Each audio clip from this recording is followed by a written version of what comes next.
Hello, Twitch. Damn kid, thanks for stopping by. Welcome to episode 18 of The Journey. I'm happy to be back in this double-header weekend of D&D.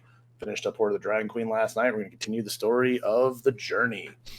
Where we last left off with this group, you guys were on the road, joined a caravan of a half-elf named John McKinnon, who, after being on the road, you guys got ambushed by a group of bandits, as it seems, being led by a individual cladded in black plate armor, like a black knight of some sort, wielding a giant fiery flail. You guys defeated said group pretty effectively. He just couldn't seem to hit you with his giant weapon that he wanted to murder people with. But good on you guys, as you guys prevented the robbing of your caravan and possibly the deaths of everyone in it. We literally left off with you guys killing off every member of the raiding party. So, what would you guys like to do now? Loot party! I mean, I'm quite interested in that possible flail, mace, whatever it is. Either or, both. Yeah. Checking those Gotcha. out, you know. Okay. I don't know if you have the stats from yet, Bobby. I do have the stats for it and everything. Oh. Can't hear them. They said they can't hear it. Yeah, I probably have the desktop muted, and I do. There it is. Oh, and by Thank the you, way, damn kid. My camera is also a little bit up. Like you see the black see that, underneath. yeah. In Discord. Sorry. No, you're fine. It's what the annoying part of trying to do it in studio mode where everything's so fucking small. Yeah.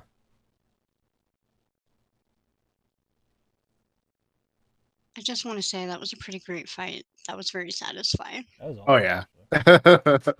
We all had some pretty cool moments. And a lot of close calls. Yeah, it was a never dull moment there.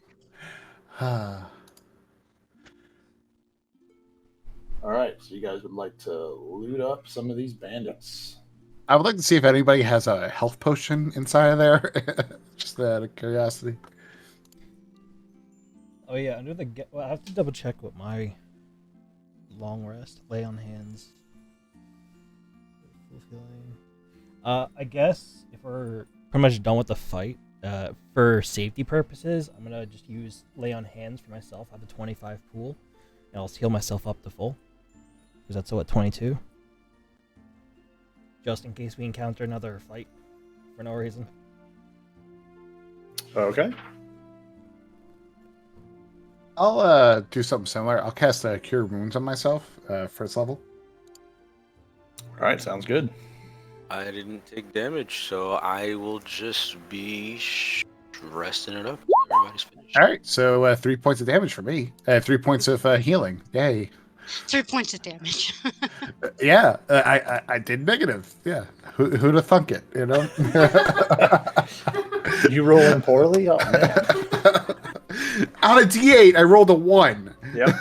God damn it. Anyway. So yeah, like, let's, I'm gonna... Is there anything left of the guy that I turned into goo with the Tasha's brew? Is there anything left, like swords or anything? Yeah, there's probably some stuff left there if you want to look. Yeah, I'm mostly seeing if like trinkets or anything like that, or that the guy has, like anything I could use for like scrap metal. Sweet. Yeah. If it doesn't say that it destroys things in this spell, then Does it? Let me see. no, I'm saying if it doesn't say, then stuff should still be there. Yeah, I guess it kind of depends on the spell. Roll me a investigation check. It could also Gotcha. depend on Bobby. As far as I could tell, it doesn't. It's just acid damage. Oh, Gotcha. 17. Aha. Nice. Yeah, you're able to find scraps of metal that were part of the individual's armor, like belt buckle, maybe some just like other like buckles for straps that keep like shoulder pauldrons together, parts of the armor itself together. There's metal from his sword that was left behind, and he also had a crossbow that also had some metal pieces. All right. Does any of them have like a bag or something like I just put all these trinket things in or something? I want to keep like a separate bag of all these like spare parts that I could just like throw shit in there. Some of the individuals had like cape clothing items that you could try to fashion into like a hobo bag sort of deal. Yeah, I'll make a hobo bag. There also is like on the one body that like you search from the guy that you hit with the acid damage. He has like a coin purse, which if you want to roll a D10 for me, sure. How much is in the coin purse? D10. Rolling. I got 7. Why is it? You find a coin purse with 84 pieces of gold in it. Ooh, okay. Just like looks like this guy had a little bit of gold, and I jangle in front of everybody. I kind of like toss like whatever like coin stuff like towards like the center of it, like where everybody is, like say, like all right. So Cren, I guess, is like back here. Sure. And I'm assuming like this guy like was the one that got like destroyed. I believe so. I don't think it was the guy that was running away, if I'm not mistaken. I think it was one of the guys that was just nearby. Gotcha. Yeah, like whatever I like coin stuff, I throw it towards the middle, like around here. So like okay. A pen real quick.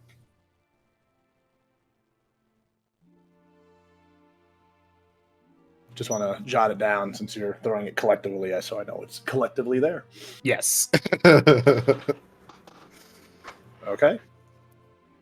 And yeah, I'm gonna loot this guy. And I asked like, hey, Cora, and can we get somebody else also to check the bodies towards the back that you guys killed in the which, by the way, great job with that. Thank you. To save the butts, that whole thing. You got it. Cool. Yeah, I'll head towards the back of the caravan. Ooh. Anything cool on that body up there, Carlen? I'm going to check it out now. I guess I'll check the Black Knight, just in general, because like the way I view, because like obviously like for no reason have I just been hyper focused on this one guy to like prove my point. You were really mad.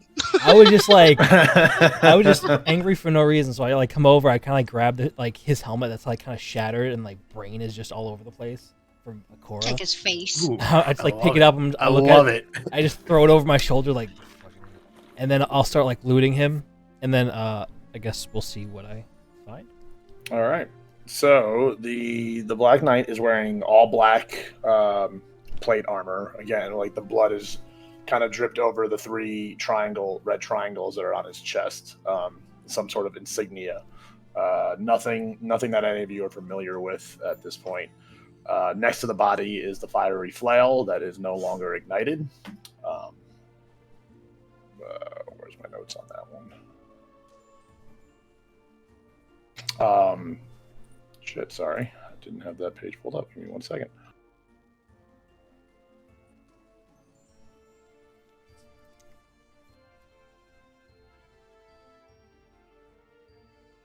What was the caravan leader doing during this fight? Yeah. He was knocked prone off his wagon. Okay, I vaguely recall that. He, as you guys are looting the bodies, McKinnon is like getting up from his knees, kind of like wiping the dirt off his face and kind of looking around and assessing like, oh, Okay. like we're alive. Like, I really expected somebody to die today. So the flail, it's made of black steel and gray stone. A 3-foot chain connects a stone handle to a cage-like mace head. The hollow space in the head is charred and covered in soot. Resting in the hollowed space is a small flame held in a vented sphere. The handle and chain share a repeating series of symbols. Is it really heavy? It sounds really heavy. I mean, I'll take it and then I'll ask, because I think the only other person who would use a flail is Cren, right? Yeah. So I'd kind of like screw Yeah, her I'm to not Cren interested. and be like, "You've got another flail, or you've got a flail. Do you want this one?" For no reason am I talking like deeper now. I'm just like in the middle of it. It's like I just want to battle. This is my voice now. like I like what you're doing with your voice right there. Like my voice shifts all the time. You know, but I'm a shapeshifter, so it kind of works with me. But I like what you're thinking with the flails. I want to consult the gods to see whether or not I'm able to hold 2 flails. Let me pray for a second. Oh, dear Bobby. The flail definitely has some weight to it, but it could be wielded with one hand. So, am I able to? Like, all right. So, let me. You want to start running around the Sword Coast like a ribbon dancer with 2 flails? Well, let me first see something, because like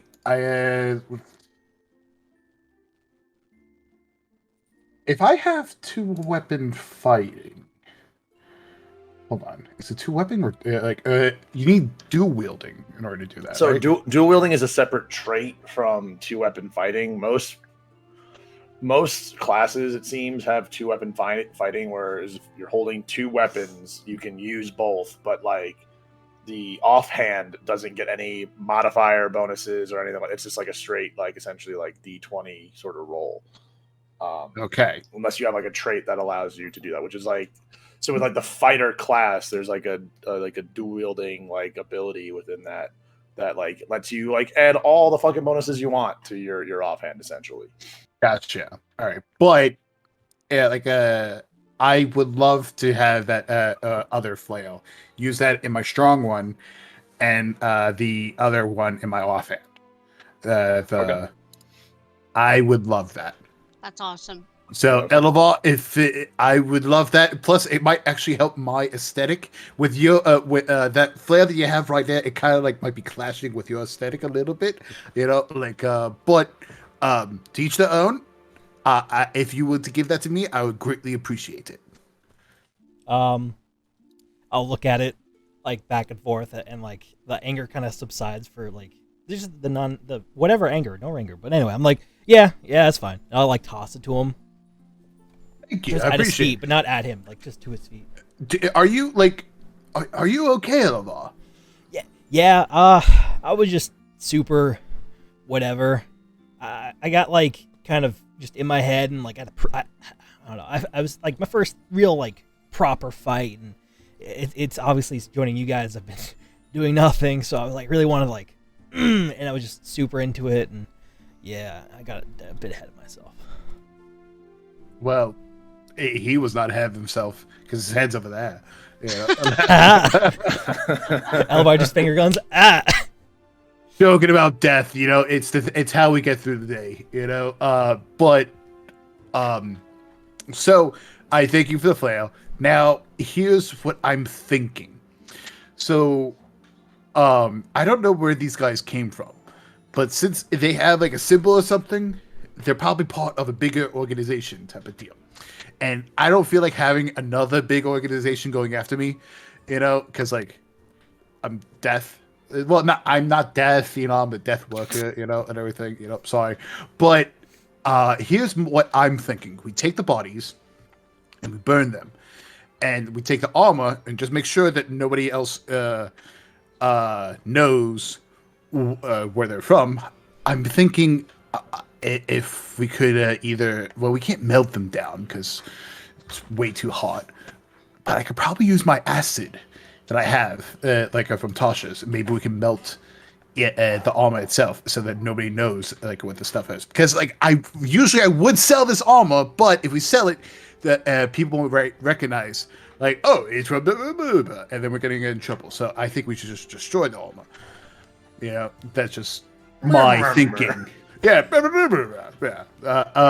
that is my thinking. So we burn the bodies as well as destroy the armor. Though the plates that actually have like the insignia. There we go. That word. Yes, good word. Yes. So real quick, did what's up? Elevor find anything else of value on the Black Knight? Or Yeah, give me a D20 roll. D20. 12. No.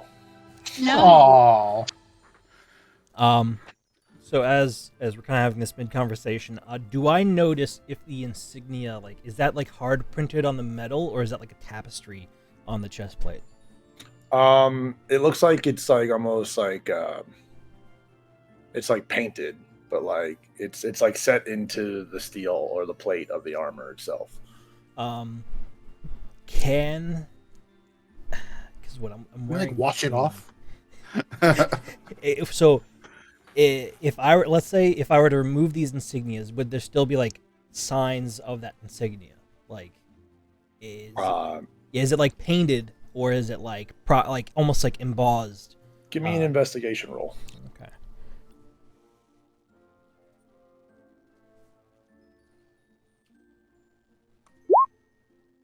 Four. Wait, is that a 0? Oh no, that's just 4. You have a +0. You clearly are not Batman. Yeah. Can I help him out? Because I'm looking at the same armor. Sure, you can either roll again or Cren can roll.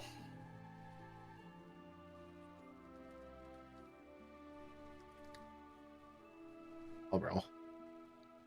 Oh, my bad. Yeah. 14. Okay. You're able to tell as you like kind of wipe away some of the blood to reveal the insignia a little bit more.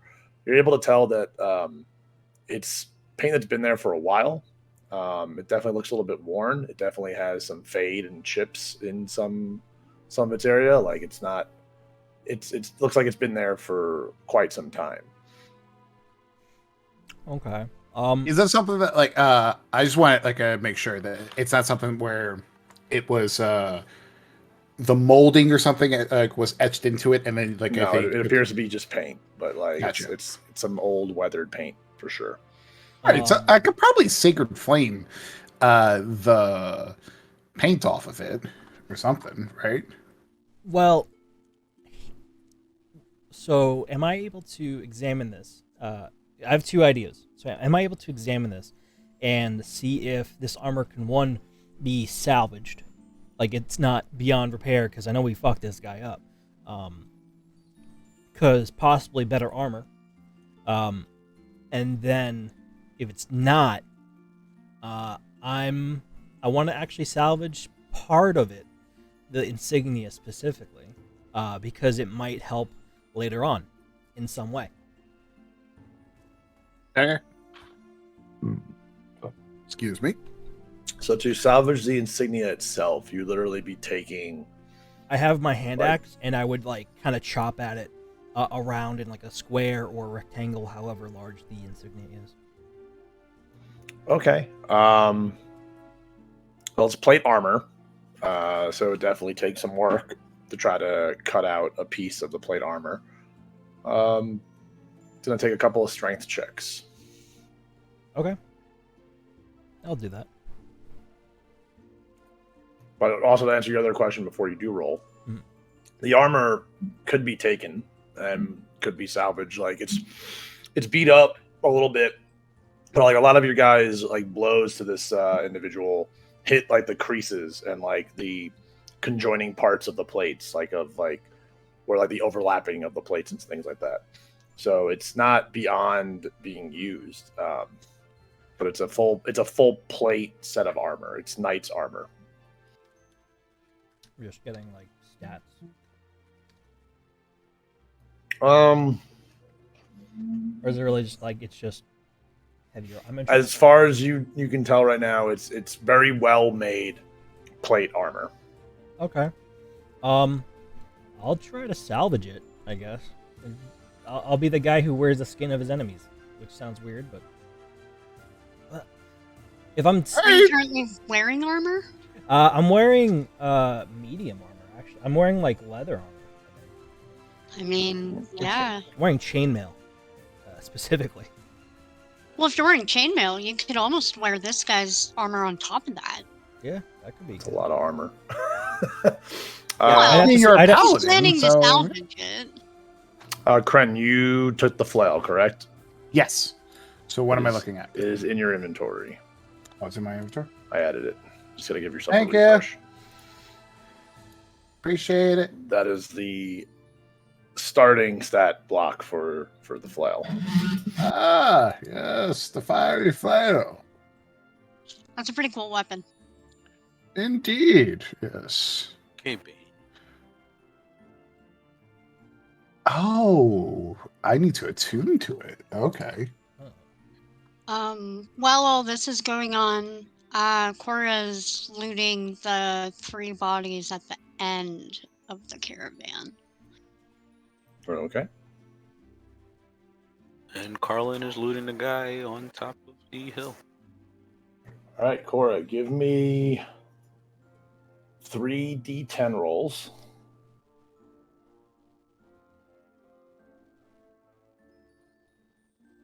Did that go through? Don't see anything. I don't either. Okay, let's try this. 5. Okay.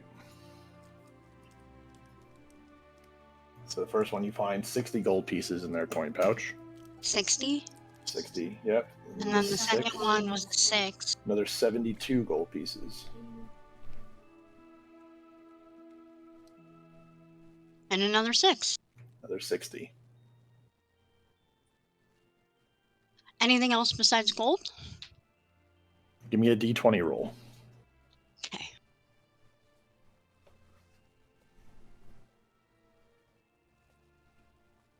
Five. Okay. You find another small pouch of gems. Roll 1d4 for me.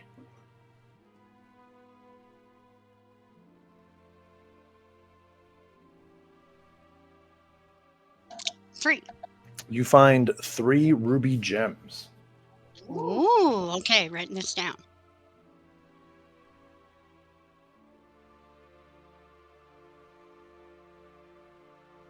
Okay. All right. Carlen, roll a d10 for me and a d20.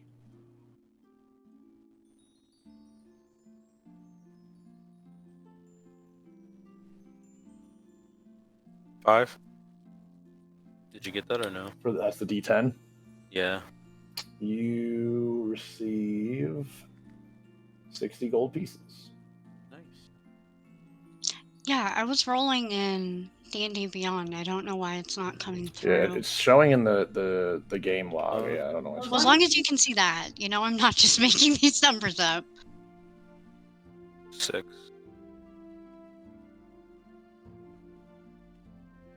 Nothing else of value other than like just his crossbow and his sword.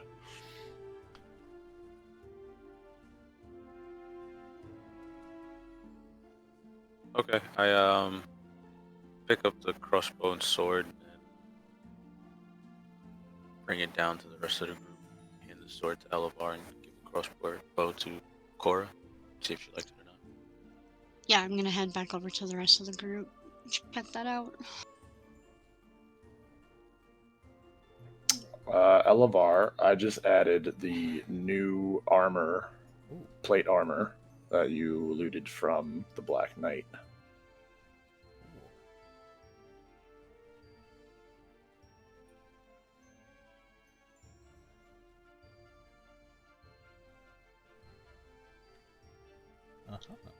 I'm gonna go over to I just forgot his name, John McKinnon, and help him up and ask him if he recognized the people who just attacked us. Gotcha. Also, Elevar, in looting that plate armor, you've noticed you feel a bit weighed down in your carrying capacity. Well, oh, I see. Yeah, overcarrying. Oh, oh, Jesus. Yeah, you're not quite as strong to hold this armor as you would like to be. Right. Okay, But so it's some pretty decent fucking armor. yeah. What the hell is medical? I'm just looking at my inventory. What the hell I have now? So I gotta like figure this shit You're currently wearing chainmail, out. Right. which is heavy armor, AC 16, you need a strength of 13. And what you just picked up was +1 plate armor, which gives you an AC of 19, but its strength requirement is 15. Right. And I'm technically 14 right Yes. So you would need a level with ability score increase to help you wear that, or find some sort of item that somehow increases your strength. All right. As you go and help John McKinnon assess with him and try to find out who these people are that just attacked you guys.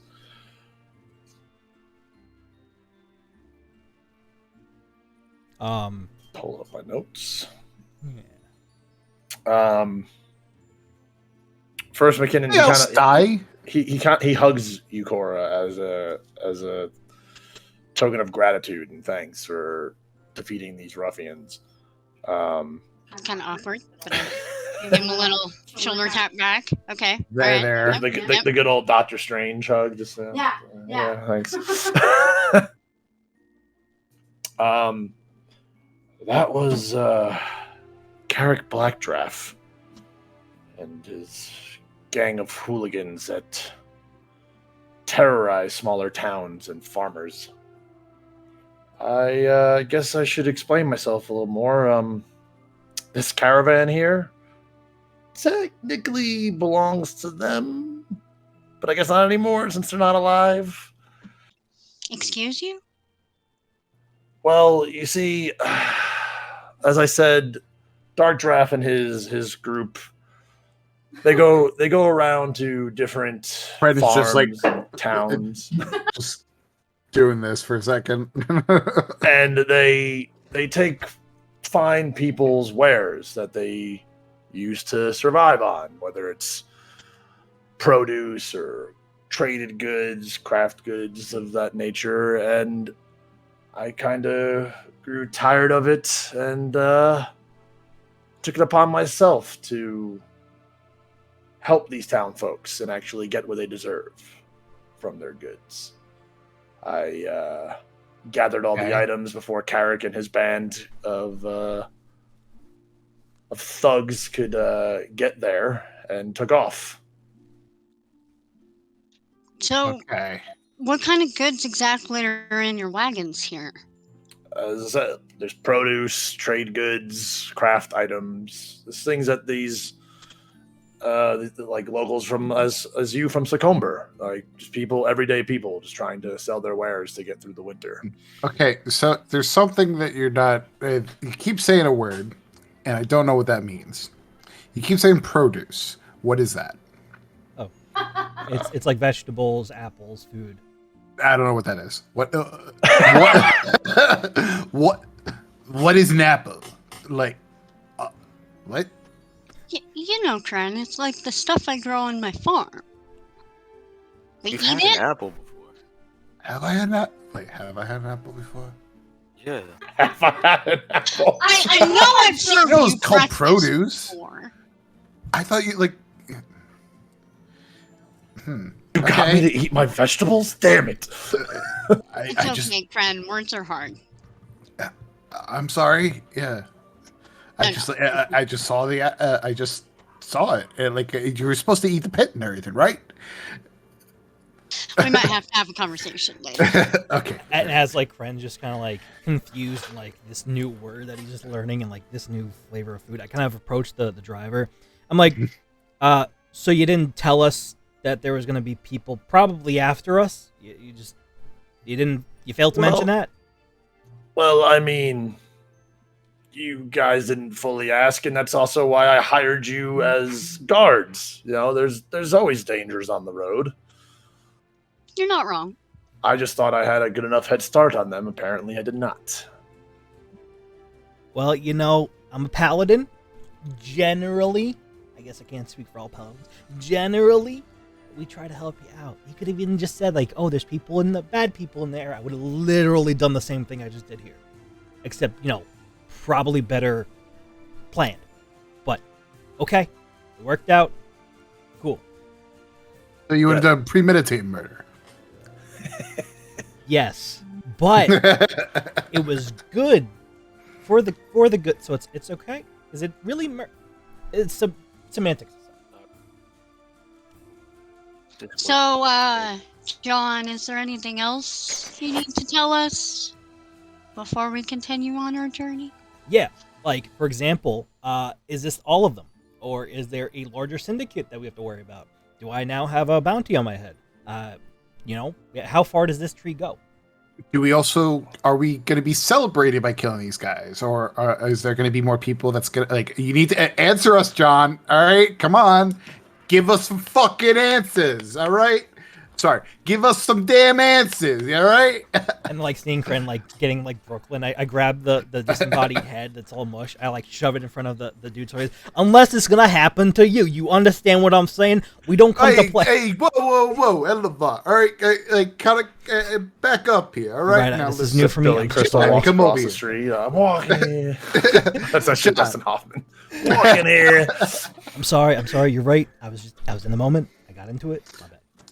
I put my arm around John, and I'm just like, listen, if you don't want my buddy to come back again with that freaking head and stuff, you're going to tell us exactly what the hell's going on, all right? Just get, I'm trying to be your friend here, you know? I'm trying to be, because you want me to be your friend. You don't want Eleva to be your friend like that, you know? Because roll me talk an to me, intimidation check.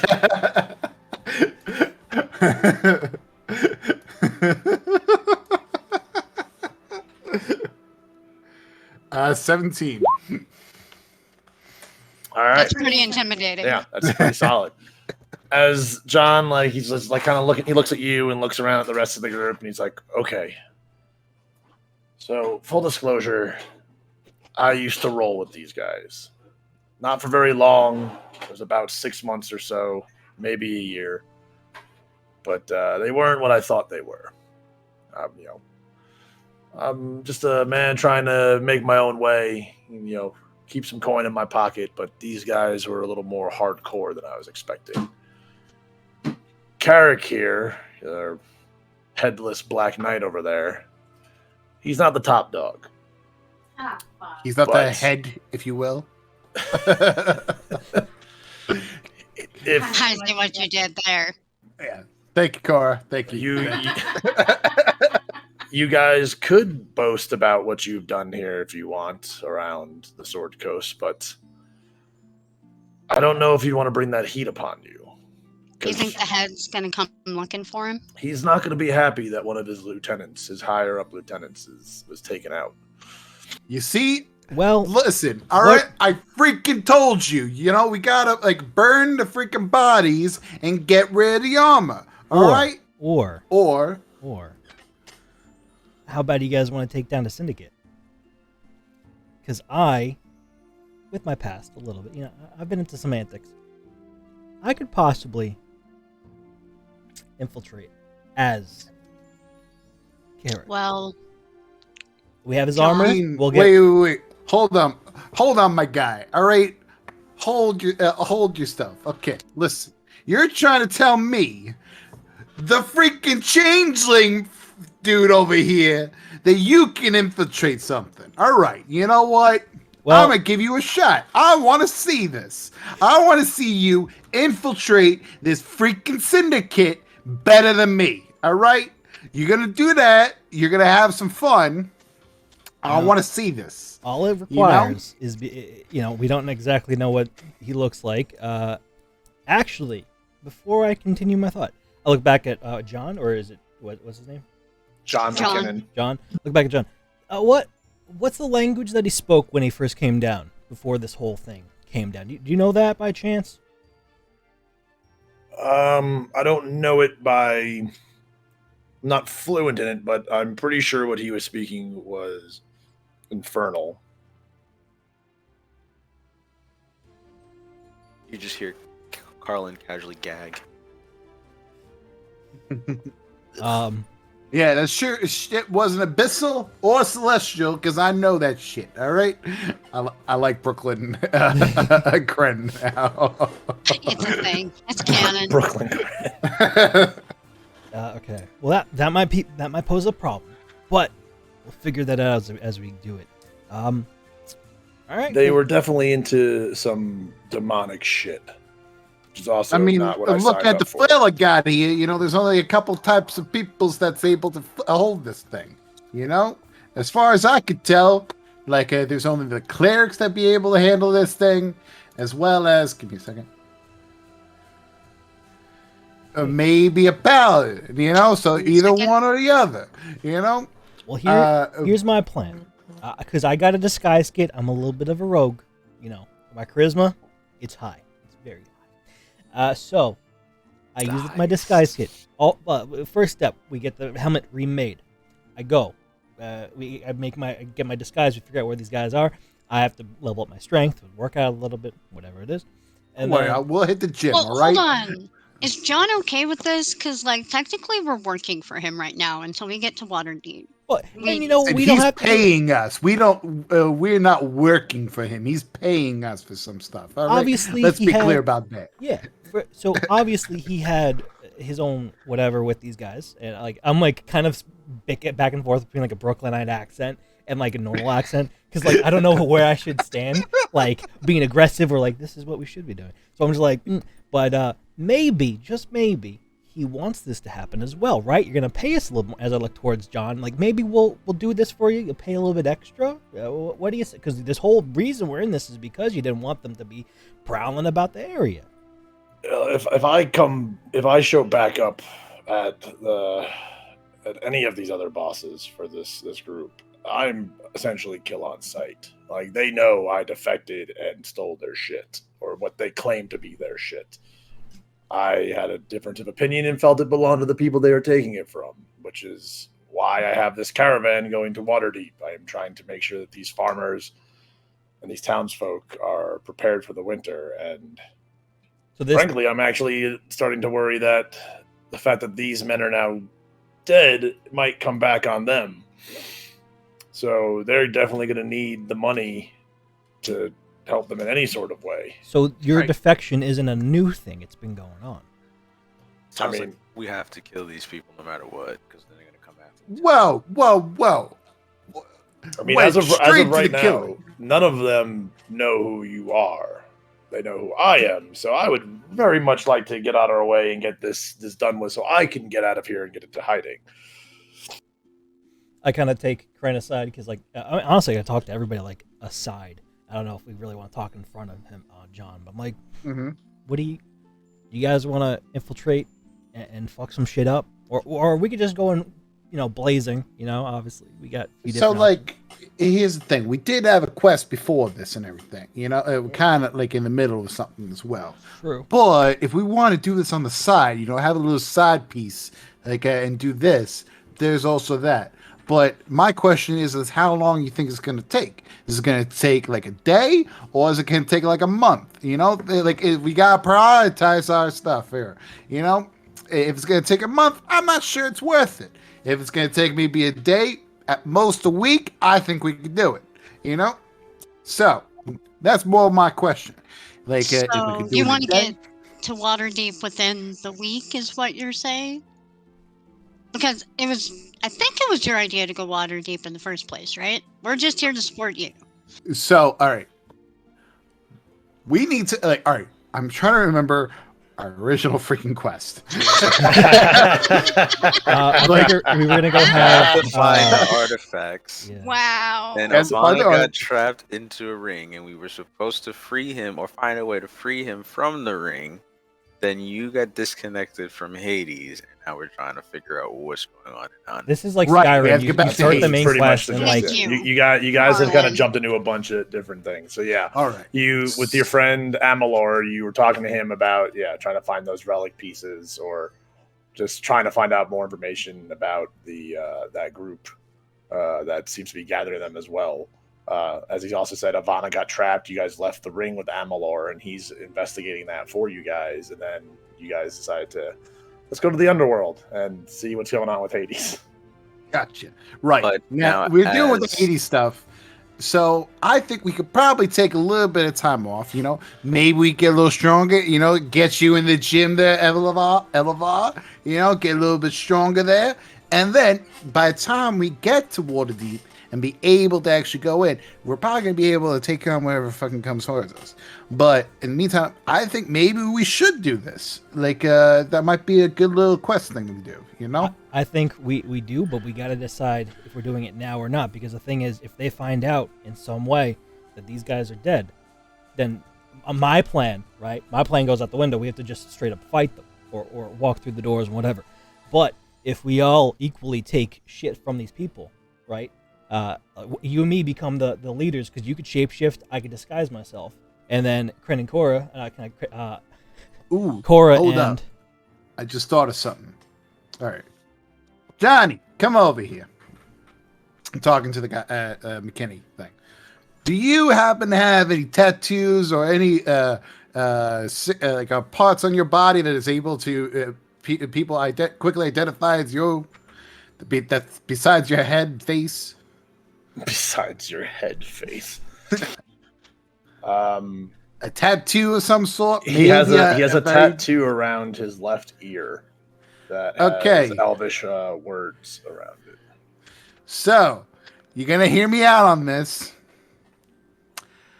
But what if this is gonna suck? Because especially it's at your left ear and everything. I cut it off. We take it to the this the nearest place that like has these other guards. Tell them that show them like, hey, I got your boy Johnny. You know, and for a price and stuff, you know, we could talk, you know, go from there. I know you're looking for him. We draw them out, right? We got him, get him out of their little base of operations, and then we could fucking ambush them, you know, from there. The point is to get them out of the base at the moment. Because right now, within their prime location, we're not going to be able to do anything. But if we get them out of the base, then we could take him out. Now, I like where this is going. Okay. Why don't you just shapeshift into him? Because I don't want to die on sight. That's the thing. Or if I shapeshift into him and I go up, they're going to kill me. Or if we take a piece of him and show where he, and tell them we could take him to the rest of them, you know? The likelihood of this plan working is still slim to none. But I am also just throwing stuff out there. Elva, you got something? Please let me know. I got a good idea. That right. So like as I'm like approaching it, I think I know Elvish because I'm half elf. Who? I'm gonna read the words. Can I read the words around that's his tattoo around his ear? If it's yes, Elvish? You could. Okay, I'll do that. What is it? The words say, "Without pain, without sacrifice, we would have nothing." I was able to read that too, because I had Elvish. Let me just jot this down, because this might be important. Without pain, without sacrifice, we would have nothing. Is it like a green font, a black font? It's in a black ink. Cool. Okay, and then is it like an impact font? Like Bobby, I know you know. So Comic Sans. Comic Sans. Comic Sans. Flashy. The one font you're never supposed to ever use. That's what they use. So I kind of go and I'm like, okay, John, I don't want you to get your ear cut off or your skin. I don't want my ear to be cut off either. You stay over there a little bit. I have his ear and I'm about to cut it off. I'm like, you sure? So you're gonna tell us a few things. First off, is that a tattoo specific to you or to this group? I got it when I joined the group. Okay. Next question. How many people are there? Do you know roughly? Is this like a big establishment? Like, are we gonna die if we walk in there, or is it gonna be like 5 people kind of? As far as I'm aware, there are different, I guess you can call them sects around the Sword Coast. Primarily, they operate out of Baldur's Gate. It being a big city and having a lot of places to hide and lots of availability for just crime and underworld type stuff. How would I caught the name of this group. What do these people call themselves? Asshole, that's what. You know? Do you know, John? Yes, they call themselves the 3 Points. The 3 Points. Sorry, I didn't mean to cut you off, Elvar. No, you're good. That's good info. We gotta Uh, kind of have to You know said the they're infernal. infernal. They don't. Infernal is the language that you probably heard him speak when the fight started. Is there any type of magic shit that's going on here, John? You know, any pacts with devils and stuff that we should know about? You As know, I said, it maybe seems some fiends. within the 6 months to a year that I was with them, there was definitely some weird demon-y type of stuff going on. The higher ups definitely have some very powerful magic about them. Okay, I so would how say they're- powerful are we they're not to talking be about? trifled with. Because like I do deals of Hades, like almost like well, not recently, but like I do deals of Hades a lot. So I'm trying to figure out the level of power with these devils things that you're talking about. You know, like we got some pretty powerful magic here too. I'm just making sure it like magic you're talking about is kind of like scaled with us. Because like if we're going to get somebody that can end the world like that, you know. That might be out of our little price range. You know? I don't know if they're ready to end the world yet, but they do have a small army. From what I was hearing, I haven't seen all the groups, smaller groups of this faction together in one spot. But from what I hear, they rival like pretty much most armies if Gotcha. they really got together. Okay, so it looks like we got some hunting to do. You know, if we take them out, you know, like but like little sect at a time and everything, I think we could do this. You know, Or- I feel like Or John, how well known Or- are you to the head of this organization? Would you say you're a thorn in their side? I mean, from what I saw when I was with them, deserters aren't usually treated very well if they're caught. And you stole their shit. And I stole their shit, so Yeah. they are definitely. I'm sure word has gotten around about me, and yeah, Well, wait a I minute. would What like about to stay this? as far away from them as possible if I could right now. As I said, But- I would love to get to Waterdeep, sell all this stuff, get it back to the people, and get it the hell out of Dodge. So you're gonna do both. Wait a things. minute. Hold on here, John. All right, let me get this straight and stuff. You stole a bunch of this shit. And you're gonna sell it, and then you just gotta cut and run. I say Well, you just I keep mean- doing what you're doing. Now I am that you killed Carrick here. All right, like you're gonna just say like point the blame and everything. You know, I think we just got rid of a big threat to you. You know, I mean, that's just me. I for think the time no, being. I don't You think- kind of made things a little harder, but it is also part of All right, doing guy. business Like of if steal. you hired Granted, us to be guards, and like Exactly, these guys yes. come up. So if anything, this is your fault. You know. I I say am not trying to place blame on you. This is something I definitely planned for. Listen, I'm but sorry. again, This personality that came out, like it's real. Like I don't know if you know this, but I am a shapeshifter, so it's kind of hard for me to understand. as I say, what personality. what shape have you been in like while around John? Robert De Niro. Like when you first met him, were you Ophelia, and now all of a sudden you're Robert De Niro? He's like, oh, look at my guy. No. You know what I'm talking? Like, I'm basically Joe Pesci. That's what I am. Oh, geez, so you stabbing dudes in the neck with a pen? So you've just been casually shape-shifting this whole Absolutely. time. And John... John just occasionally, you see him just, I'm a shape-shifter. you see him rubbing his eyes like, did I get into the mushroom Oh, tea a little early? I'm sorry, John. I don't like you're looking at me like I have 5 heads. You know, like I did shift into 5 different heads, so that's probably why. All right, I'm what we call a shapeshifter. Shape into Goliath. Every once in a while, I get into like a different type of form. Depends on what my mood is and everything. But at the same time, kind of gets takes a little bit out. But I'm invigorated with this conversation, so we're gonna keep talking exactly of what's going on, and then I'm gonna turn to Ophelia. So, dearie, yeah. So, John, were there any tieflings? Yeah, I probably remember seeing a few tieflings. Is the head guy tiefling? I never actually saw the head leader of the group. I dealt with more of the lieutenants and the generals, and Carrick was a pretty favored lieutenant.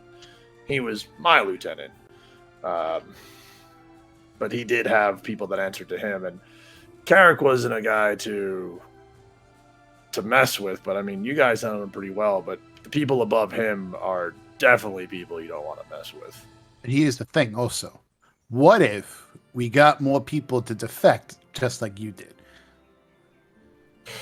As I said, some people have defected in the time that I was there, just most of them got caught, and I almost do not want to speak of the things that were done. What if we got you, and if you were able to talk with the lower soldiers, do you think you'd be able to convince some of them to join your cause? Do you have any friends left back in the place that you were in, or is it more of like a? No, I would say everyone hates me there. They're fanatics. Everyone hates you. Okay, so there's no shit. Okay, we're gonna use that to our advantage. We're gonna What's use the name of this group? Okay, this is the The 3 points. Cora, we should ask Amalor if he's ever heard of the 3 points. I don't know. Who has a calling stone at this point? Do we remember? You do. I do? I Okay. never took it back from you. Okay. John, we're gonna be using you to head back in and destroy this organization from the inside out. Whoa. No, guys. I hired you for the job to get me to Waterdeep, and that is it. I am not going back. Let me explain. We're going to be using you, but Cren. Right, Cren? Because, yes, it's a kill on sight, but if he's been a thorn in their side, we go and we basically say, hey, don't kill him. There's more important information. We talk to the big guy, bing, bam, boom, we kill them all. It's semantics aside, we'll figure that out as we go. And then bam. Okay, you turn back into whoever you want to be, right, Cren? So like we'll throw you on the middle of the floor, perhaps, and like as you're talking to the head honcho, you just stab in the throat, right? You'll get advantage, whatever that's called, because obviously. But what is it? Wait, hold up. All right, so the second I got brought in front of these, okay, let's just be clear about this. There is a syndicate out there. And they are causing a bunch of bullshit that's going on. You got a whole bunch of their shit. You want to try and sell this stuff and get away. I think you're a coward, but that's just me. Because you got a good thing going on. You can kind of keep stealing their stuff. You can also cut off their supply lines and everything. If you actually want to topple this little syndicate, but you don't. Let me stop you right there for a second. This is not something I've done multiple times. The 3 points, the group that the little sect of them that I was a part of was getting ready to steal these goods from these fine people. I decided instead to jump ahead of that, make a deal with these town folks to get their stuff, and sell it for them, and then take the profit I get from that to get the hell out of Dodge. Probably leave the Swords Coast altogether. You're leaving the Sword Coast for the 3 points to stab it. That's what you're doing. You're being a coward about it when you have a chance to rise up against the 3 points and be the cork onto the swords of the tyranny that these things are. All right? How dare you? He's got to just try. I mean, I'm 70 years old because I think the way I think. I am not an adventurer. I did not realize this is an old man. He's a 70-year-old half elf. So like he's old, but he's not old. But he's 70 years is still a long time to be around. But like he's not like super elderly yet. Like being a half elf, he ages kind of like a human, but still has a little longer bit of a life. Sort of deal. So what does he look like? A 50-year-old guy? So, I mean, I guess like if you're looking at like human, yeah, he probably looks like he's like 50, maybe 60. Like, he'll probably get a little older looking, but again, for this description, long, wavy white hair and blue eyes. He has soft, like greenish kind of skin. He stands about 5'5", has a beefy build, and he has like an oblong but attractive face. Okay. So, like, okay. So I'm looking at this guy, and I'm just like, listen. You could do what's called guerrilla tactics. All right? You kind of already been doing it. You just got to keep doing it. you know, and like for a month or so, maybe we can help you out, you know, like that type of deal. You know, we got shit going on as well, but these 3 points, they seem to be like a little thorn on our side, you know. So during this conversation, I'm just like I'm watching just like this like for 20 minutes, whatever we've been talking to John, trying to like encourage him. I kind of just like go up to him. And I put my left arm like hand on his right shoulder and just look at him like with blue steel, like, come on. And like I try to like not intimidate, but what is it? Like charisma him into like I try to just persuade him. Like, charisma him. Are you trying to do the smolder? Are you trying to smolder him? I'm trying to smolder him. I like it. Bobby, what does he have to roll in order for the smolder to work? Persuasion My check. +7 persuasion, you got it. Oh. 21. That's pretty persuady. I mean, that is a solid roll. The only thing is, McKinnon's a very persistent individual. As you kind of look at his face and you kind of like see him like, hey, no, I can't go back to them. I gotta get out of here. If you have seen the things that I have seen, trust me, we have seen the things to stay around. Just going I don't back think it should be a reason that you should go back. I look at Cren and I'm just like, he wasn't affected by the blue steel, the smolder. I think it was close. It just hold on. How about your blue steel and my red steel? Together it would be the purple steel. I try and do it as well. I'm just like, so like as I approach Cren, we both like look back like together. Do we? Then that could be a fun like we both have to roll, and cumulatively it has to be twice his threshold though. Are we doing good cop, bad cop? And if we're that's doing the case, good cop and gay cop. No, they're doing sexy cop and sexy cop is what they're doing right now. I just rolled a 21. Oh shit! Again, a fantastic roll. I'll roll a persuasion, and in the event that Bobby wants to allow it, depending on what happens. I rolled another 21. What the fuck? Again, both is it broken? Both solid. Oh no, because rolls. if it's double his, it doesn't matter. Let's be real about this. You guys see the dread, like he hears your words and he's like heeding them, like he knows you're right, but you can literally see the terror wash over his face of just the thought of the 3 points finding him and bringing him back. I look at him and like I put my like is his hands like scared or something like that? Like, he's trembling at this point. Okay, I put my arms on his shoulders. I'm just like, listen, like we have been through we have been through shit. You have been through shit, but we could go through this shit together. You won't be alone on this. We don't want to have those people do any more of that shit to anybody else. And there's like a 40% chance you don't die. The dying part is not what I'm worried about.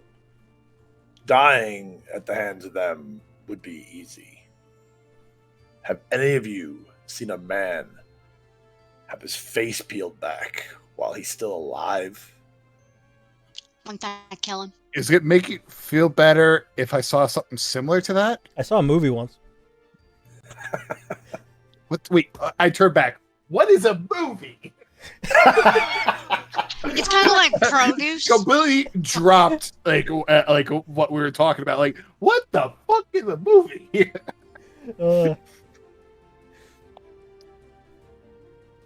What they will do. That is exactly the reason why we should not let them continue what they're doing. It is wrong. They need to be punished. And they face justice. Justice. What city? Did you say Baldur's Gate is where, like, the head honcho is? That's where a lot of their operations. It's where a lot of their stuff operates out of. Well, why don't we can form a dark alliance against them? Yeah. Why don't we take John to Waterdeep since he really doesn't want to die, and then we can go to Baldur's Gate. If we had to, we could have Cren shapeshift into John, I'll and be then we can do what we want to do. I'll and pretend John, to be we can either Cora. way, go on we're going to be what we going want. to Baldur's Gate. Yeah. I do think that you should come with us, John. But if you're not going to go, I understand. We'll take you to Waterdeep. Also, as a side note, all the caravan drivers survived, right? Yeah. Yes. Very good question. Where they like all the caravan drivers are just like, I just almost died. Oh, what are they talking about? Yeah, Yeah, they're kind of I need still your chilling breath. by their wagons. Ah, ah, ah. That guy's face got pushed in, and he melted over there. That's just a little traumatic. Just They're a little bit. smoking cigarettes, just like pointing at you guys. You look over, you see them just standing next to each other, smoking cigarettes, and just pointing at you guys. Like, Like that guy flew. He flew. Oh yeah, that happened. Yeah, it was cool. All as right. shit. Well, we don't want to stay here for too much longer in All right, case burn the bobbies. they okay. come looking for the 3 points leader. So let's decide what we want to do with these bodies, and we can keep moving and talk as we walk. While she was talking, I'm already taking like the Black Knight's body. Like I took the armor off of him, and I'm about to. Is this like water or is yeah, this? that's a river. It's a river. Okay. Yeah, we take. I wonder. I'm gonna say we also take like any like the cloaks or something off the extras, like the random guys who don't matter. We take the cloaks in the event we want to like infiltrate, and then we could always like burn them later or something. Because I mean, I don't think do they have a uniform? I guess I'll ask John. Do they have a uniform? Just as you from the fight that you had with them and looking over the bodies, they're wearing mostly, besides the Black Knight, just like studded leathers, essentially. Okay. The capes do have the insignias on them, towards the bottom, like right side of each of the capes. If you were wearing it, it'd be on like the bottom right. Okay. Well, why don't we strip them all and throw the bodies in the river? Throw the bodies away. Keep the armor in the. Do we burn the bodies or throw them in the river? Burn the bodies. We will Question. burn the bodies and then throw them into the river. Oh, No, look at this guy. You just burn the bodies, like, and then it'll just be ash. But if they look at this area and they find out that there's dead bodies, they'll go, okay, whose bodies are these? Why would they be whatever? But if they see bodies in a river floating down anywhere, it could be anybody. But if they knew that they were coming here to like cause a ruckus, they would know it's their guys. And then if we try to infiltrate, then we So like, wait. That means that we would have to wait for these bodies to burn and then throw them into the river. Meanwhile, if we just burn them, we just can leave while they're burning. yes. That is how the burning works. You guys have to worry about David Caruso coming by with the sunglasses. Being All right. insane. Well, Cora is getting to work stripping the 3 bodies in the back of the caravan. Right. She can't really move them because they're much bigger than her. But yeah. I help. I like. Yeah. We'll be helping each other get these bodies and like burning them and stuff. Create a little body pit. Yes. I'll take. I think like over here, you know, body pit. Oh yes, the body pit. Do we know if there was any like random weapons or clothing in these vehicles? Wait, actually, Well, the three similar looking wagons are your wagons, or Right. the 4. Sorry, and the one in the back is what they use to block off. Like, oh no, the retreat. I'm. It's more so. I'm trying to think if they were by chance transporting regular clothes, right? Because if they find these burning bodies and they find them naked, they could think possible infiltration. I'm thinking way ahead. But if they Hopefully the fire damage would make it so you can't even identify that. That's kind of the whole point of burning them rather than throwing them in the river. Because if you throw them in the river, someone could find the clothing.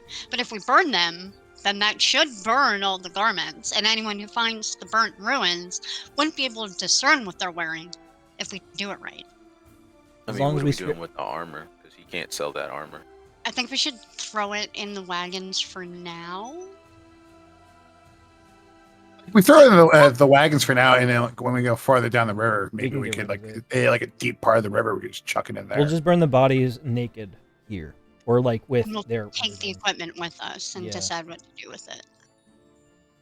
We can bury it. We can try and sell it. Hey, Bobby, Melt it. my Tasha's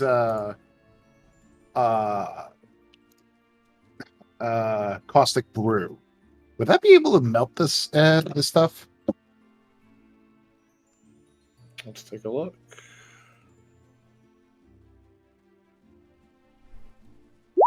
I displayed anything.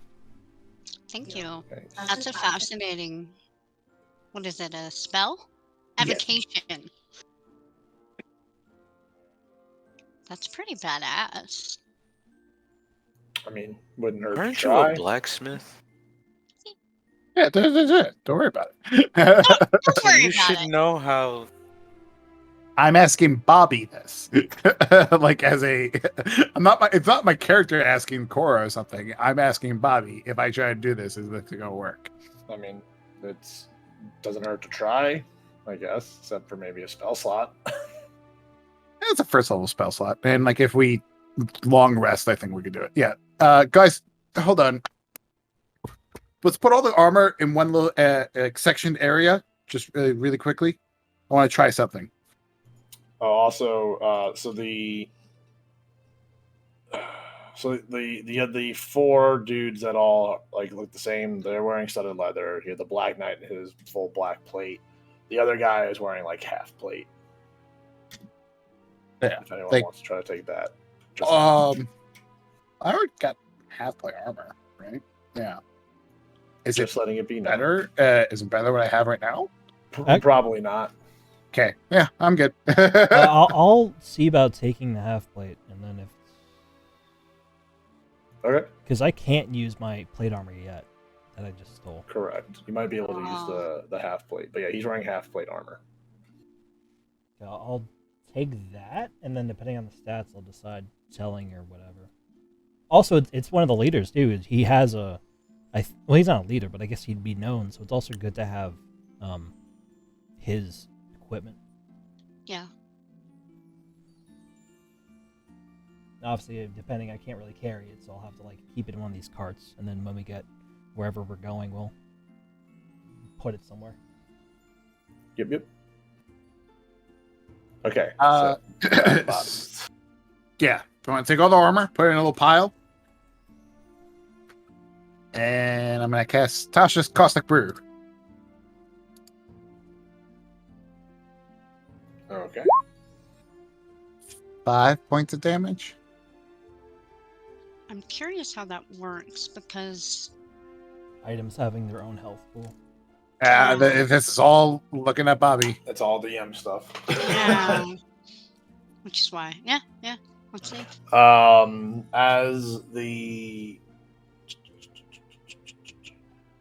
As the caustic brew covers the armor, you see it begin to erode away, and kind of like the pile kind of like closes in on itself and collapses a little bit, but it's still there.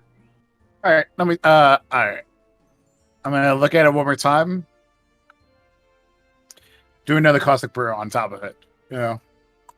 Okay. Another 5 points. The pile of armor has become a ball of unrecognizable, like kind of mush of just like all this mangled, melted, eroded pieces put together. Not bad. Cool. All right, I kick some dirt on top of it.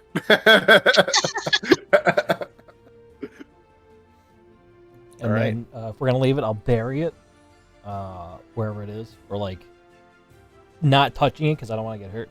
I'll like make a hole near it and I'll kind of kick it into the hole and bury it. If you're done with your toxic brew. Yeah. Give me a survival check to see how well of a hole you actually dig.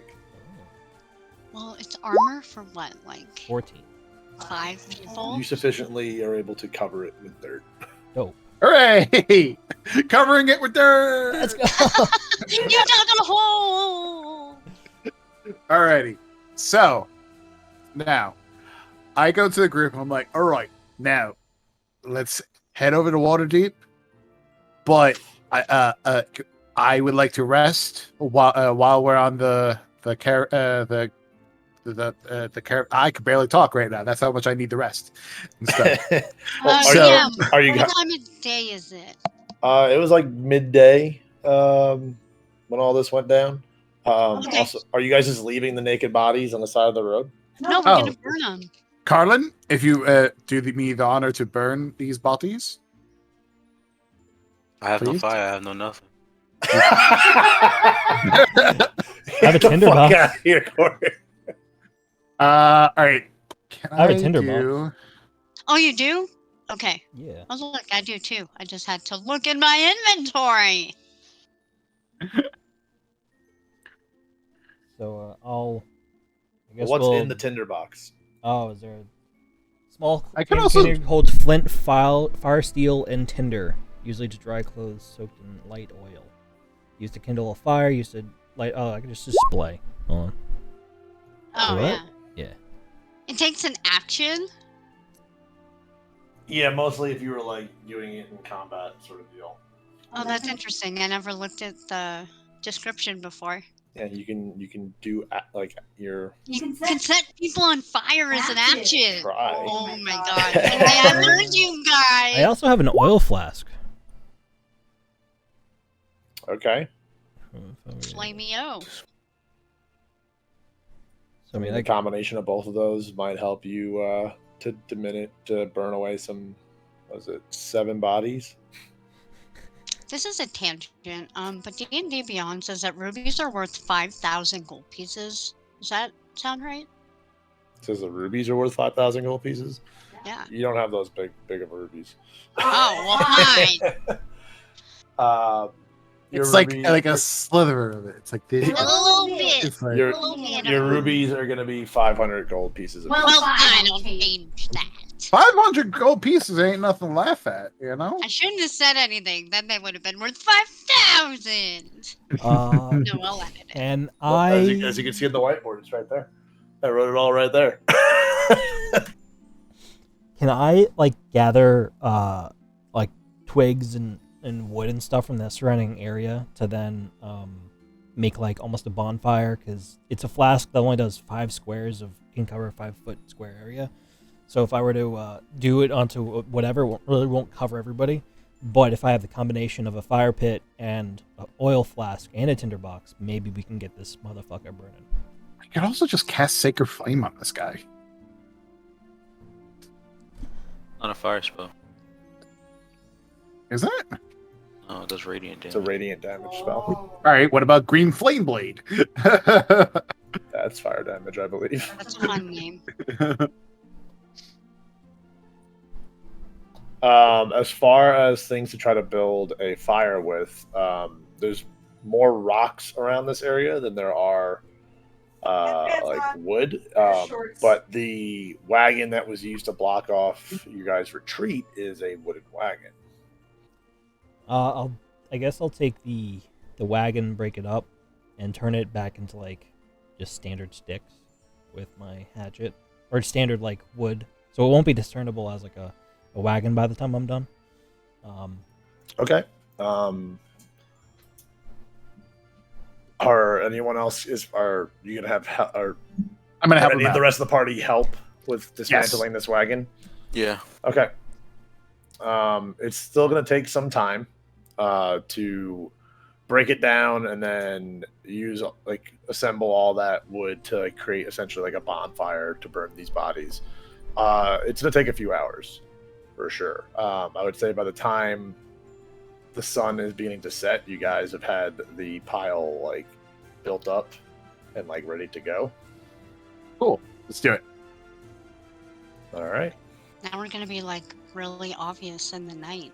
Well, do you guys want to just move through the night? Yes. Well, do we want to? We can take turns resting. Do we want to just have the bonfire, set it, and then just leave? Set it and forget it? Yeah, Yeah. that's what I'm Yeah. saying. Yeah. We'll set the bonfire and then we will roll out. Set it and forget it. And this There we way, will be of no consequence at all. No consequence. Come Sometimes I can't tell where like Brian ends and Cren starts. on. Good.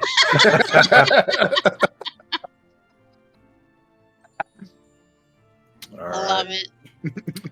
love it. Who's going to light the fire? I mean, I'll take a shot at it with a green flame blade. I could use my tinderbox That too. All right. to prevent. We can both try it. Ready, set, go!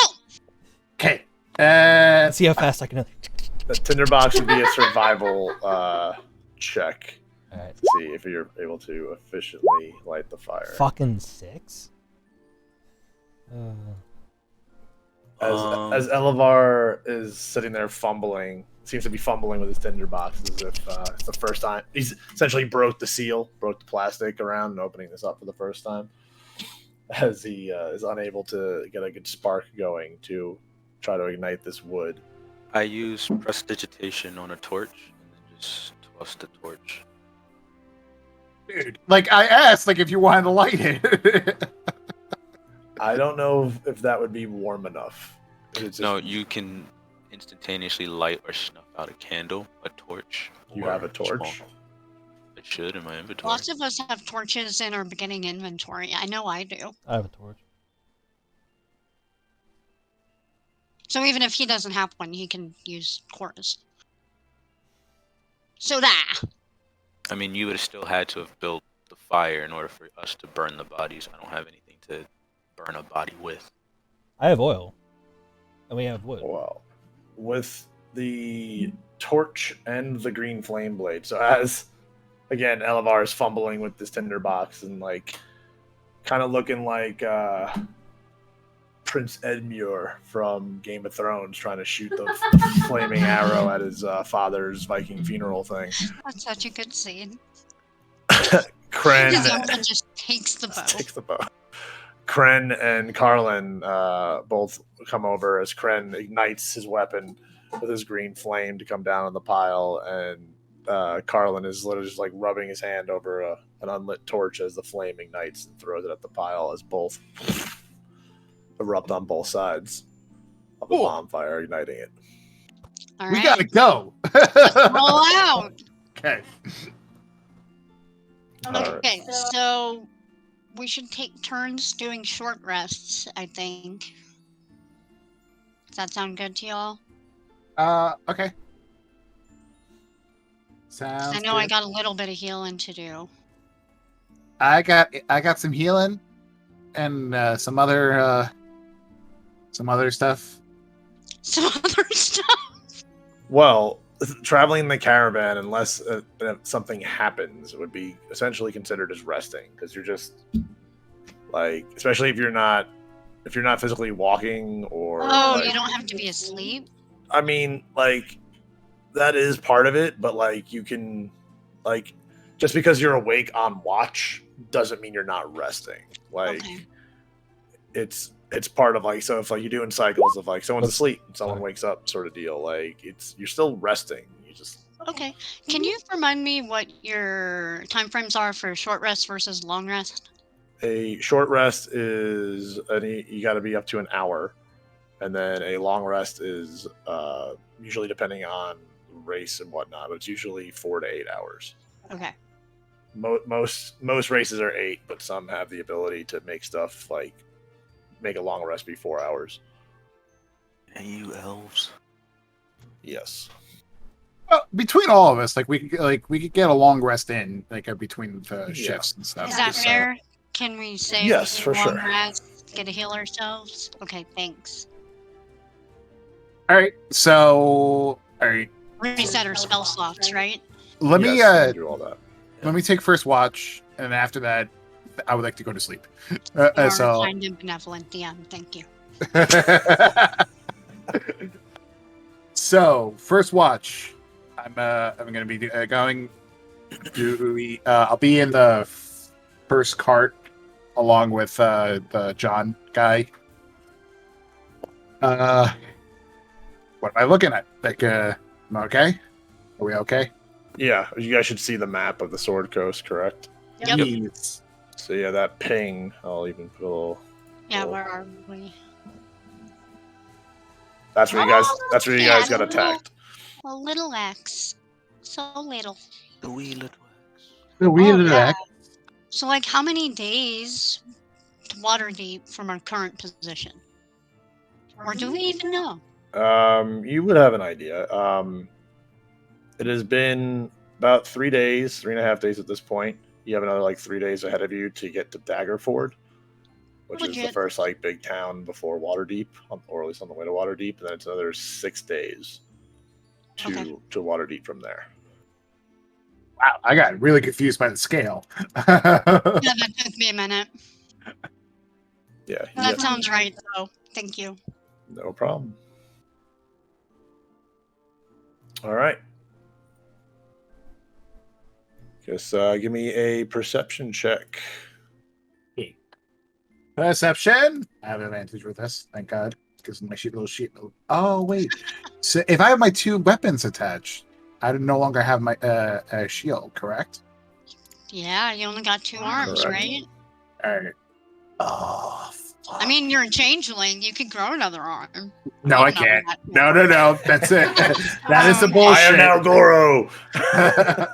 I wish I could, but no. All right. Okay. Be walking around saying Kenobi all day if you can transform and have multiple limbs.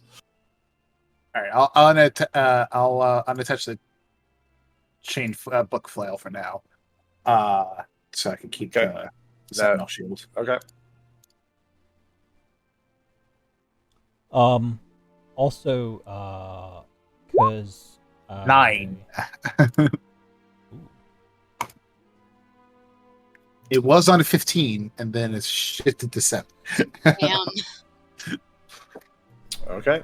Yeah, the night seems pretty quiet.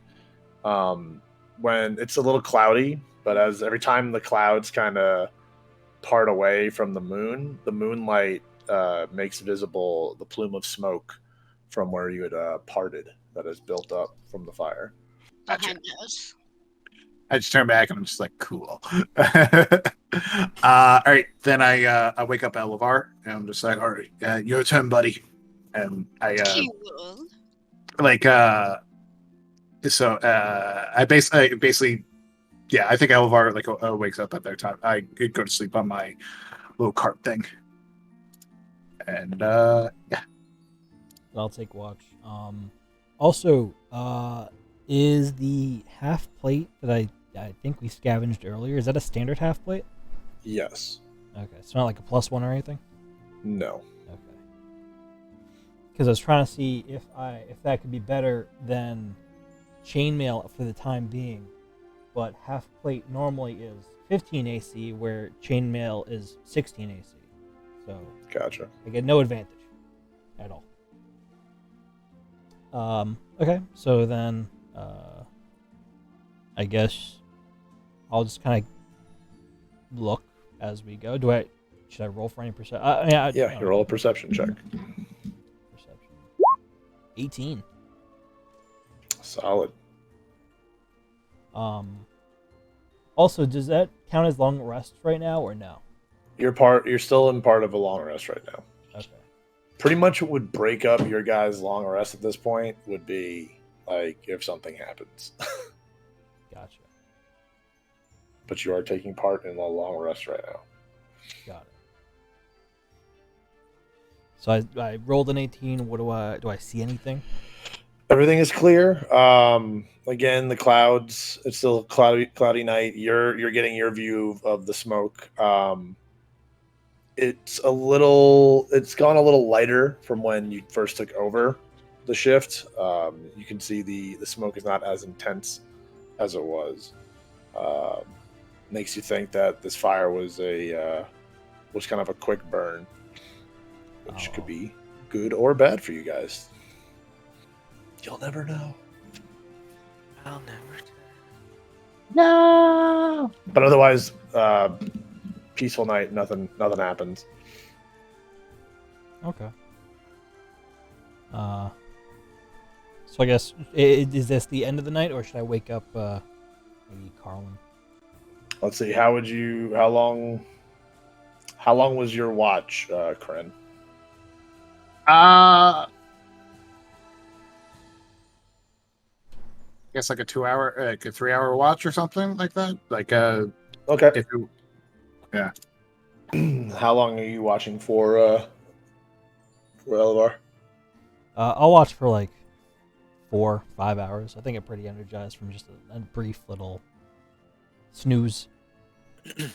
Okay. At that point, it's still dark, but it's getting closer to dawn. Okay, and then I guess I'll wake up Carlen for his shift. What? You'll 5 more take minutes. One. All right, I'm up. All right, give me a perception check.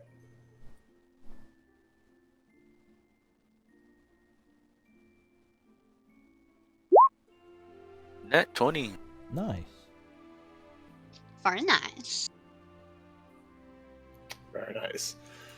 You get the pleasure of seeing the sunrise coming behind you, as you can barely make out any of the smoke that was set prior to you leaving. The air is filled with a lot of just like vibrant oranges and yellows, and just you just see that ball of light starting to come over the horizon. Shed a very merry and jolly angelic tear forms and rolls down my cheek. Aww. So beautiful. Otherwise, uneventful shift. Good. I feel inspired. I'll wake up Cora for her shit. Inspired. All right. Well, McKinnon stops the caravan after riding throughout the night, and he's a little bit tired. So he presents the proposal of if anyone wants to. And he's sure the other drivers are tired as well. If anyone wants to switch off and keep moving and keep driving, I'm gonna use that bathroom really quickly. I'll be right back. yeah, go for it. Or you guys want to let them camp and let them sleep and let them rest. We can do that. I use prestidigitation to soil Elevar's pants.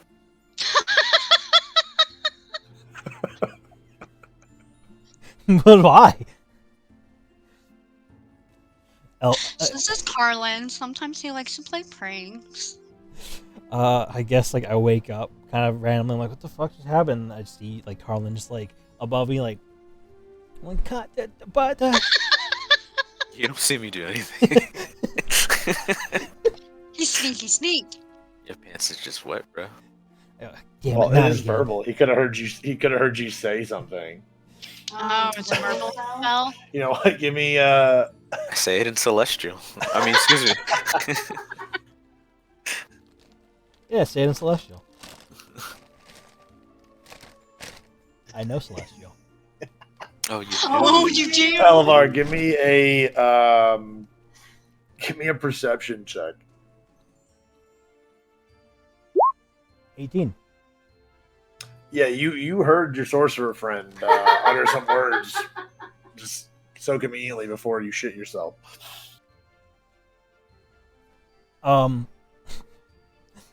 So did I actually shit myself, or it's like it's a like a almost like a fake you- thing? You don't shit yourself. Your pants are just wet. Oh, okay. Oh, thank you for clarifying. I can't make you shit yourself. I can just make you pee your pants. And so he does. I wake up kind of confused and now angry. Like, what did you do to me? Why? Wait, what happened? I make his pants warm now.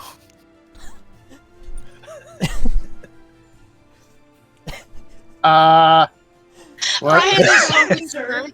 As Elevar, your now wet, soiled pants have now rapidly gotten warmer.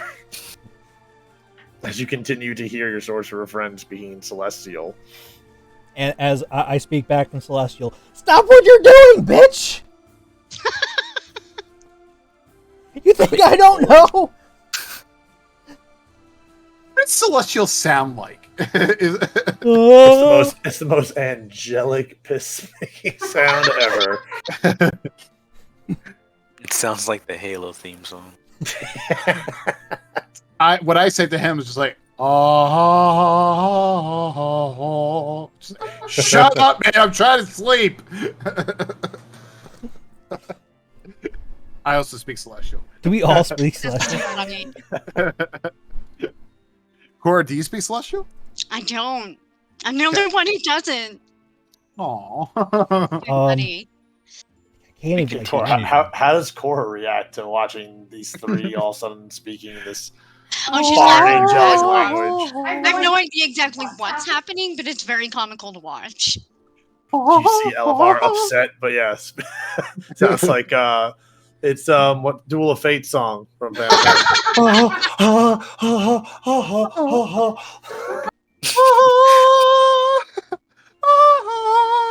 Yeah, Carlen's sitting there just like, Everyone else is trying to sleep.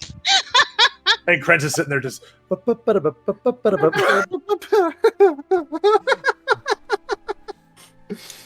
Oh my god.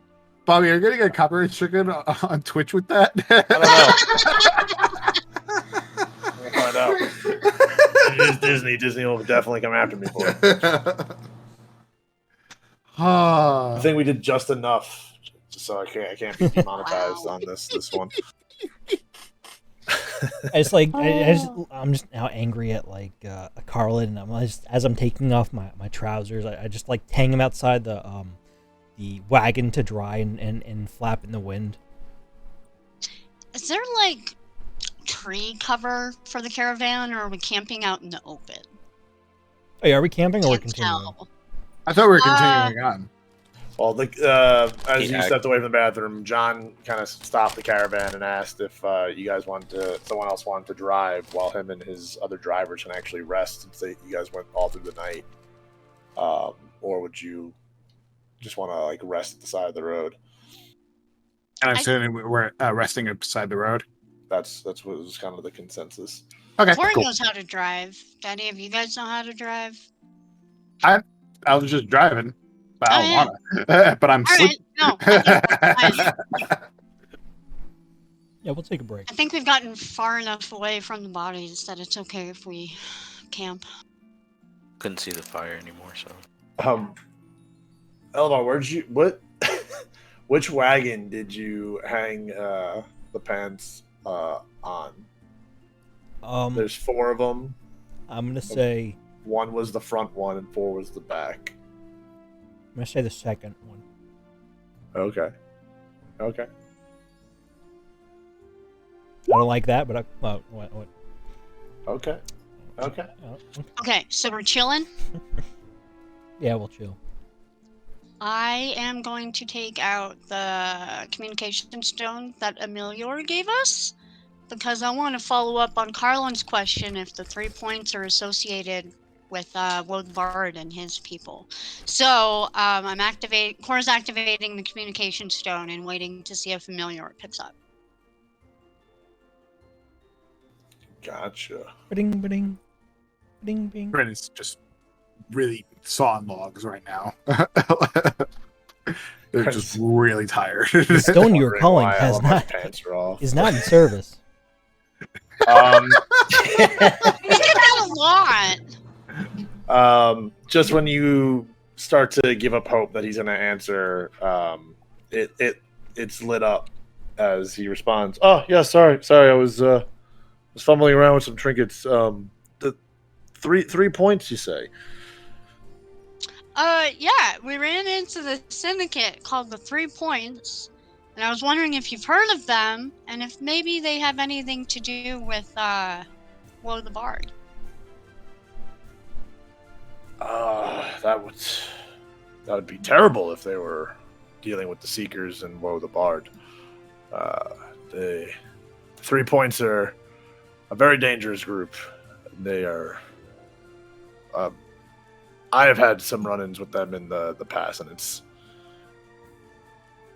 not a pretty ordeal. But why are you asking about the 3 Points? Oh, like I said, we had a run-in with them, and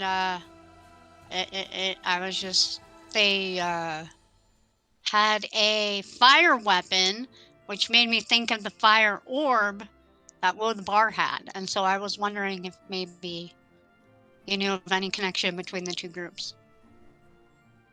Oh, I would. I don't know of any connection between a fiery weapon dealing with the orb, but again, I would hate to hear news that the 3 Points are involved with the Seekers.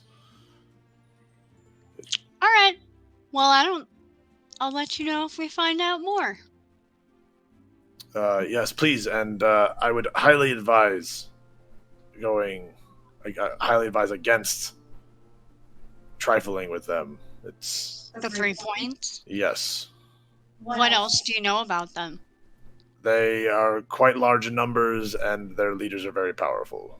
The destruction that they leave behind when they decide to use their power is frightening.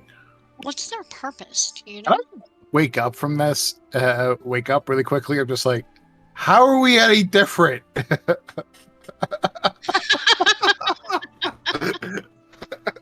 Was that a Cren?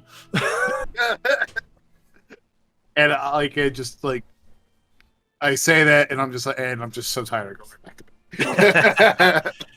bed. Their numbers is definitely different from you for sure. Their resources seem to be endless. There's been many attempts to cut off any means of them to keep operating, and nothing seems to stop them. Well, we killed one of their lieutenants. Most intriguing. Do you think that puts us in danger? I would say yes. Did anyone escape? Did anyone see you? No, we took out the whole group that attacked us. There were no one who escaped. I guess that No we know of. survivors that we know of. How did you come to having a run-in with them? Don't worry about it. Don't worry about it. You know, Don't worry about it. it's not something for you to worry about. Roll a deception check, Cora. Okay. As you can hear one of the cats in the background through the calling stone. I got an 8.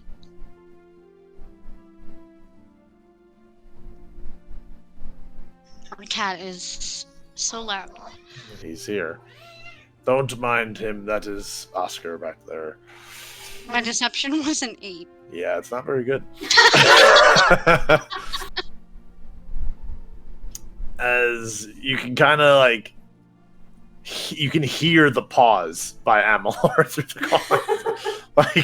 He knows he should worry about. It's just it's like one of those pause.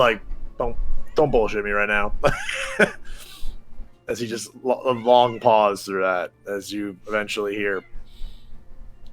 Okay then.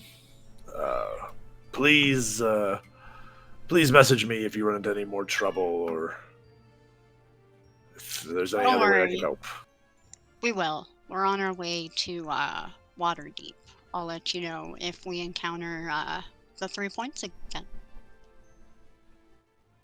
Waterdeep. Fine town. Hive of scum and villainy in some spots, but it's a fine town. Safe travels. Thanks, Amelior. We'll talk to you later. I love that we have a cell phone. It's more like a Nextel, boop boop. It's like a little chirp. Yeah. Okay, cool. This cat. All right, this is there any more tomfoolery you guys want to do while resting right here? Or are you actually going to try to pull the wagons?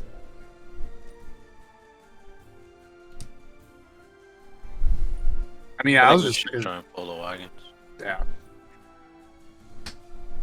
Okay, we'll take each of you to man a wagon to get the caravan going. If you're gonna Did I get the long rest?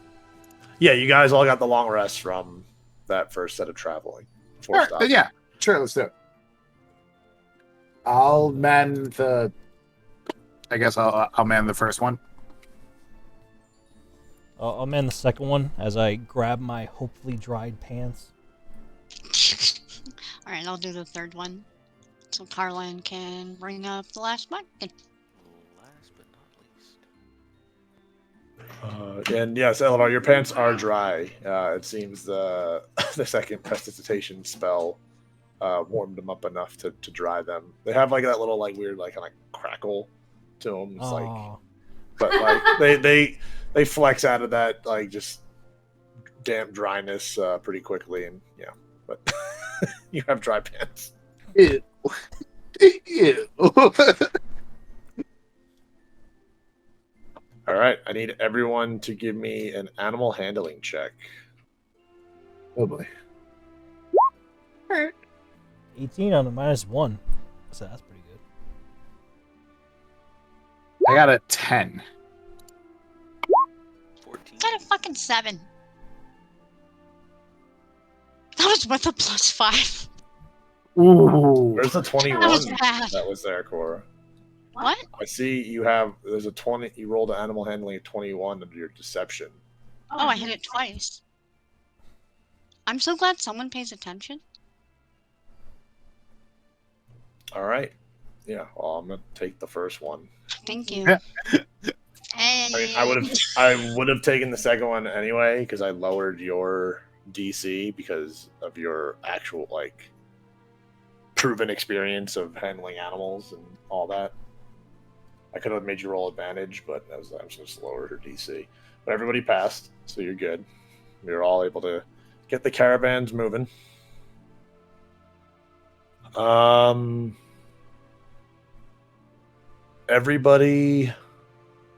Everybody roll a D20 for me. Gotcha. Rolling a D20.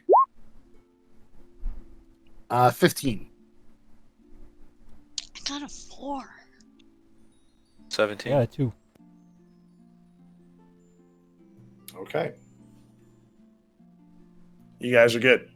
We're going to expedite the travel a little bit because your travels are fine with you guys doing a rotation with the drivers and John to try to get the dagger forward as fast as possible. It's actually worked out really well. It cut the travel time in half by doing it that way. Sick. So you arrived at Daggerford way ahead of schedule, but I got a new map. Map at Daggerford. Ooh. Yay! Show me Daggerford. Which, if you look at Nice. the bottom right side of the map, bottom right corner of the map is like the actual, like proper placement of how the town would actually look. And then On the big the one- river. Yeah. But the actual big version north is to the left side of the. So if we were to throw the bodies into that river, would it have washed up around here? Uh-oh. I'll be right back. I mean, Just that's totally a possibility that you guys could have ended up refinding those bodies in the river right here. Cren would have been the dumbass. Just like, I thought we got rid of those. And they're just like, joke. Also, something we need to clarify because we didn't do it right as you guys left the Sure. burning bodies. Cren, you had thrown 84 gold on the ground to form a pile. You know, if everybody else did the same thing as well, and then if you guys were divvying up that gold evenly. I would have liked to divvy up the golds evenly. Agreed, I suppose. I know Cora picked up the most out of all that. I'm sure she wouldn't have a problem with sharing, but gotta double check.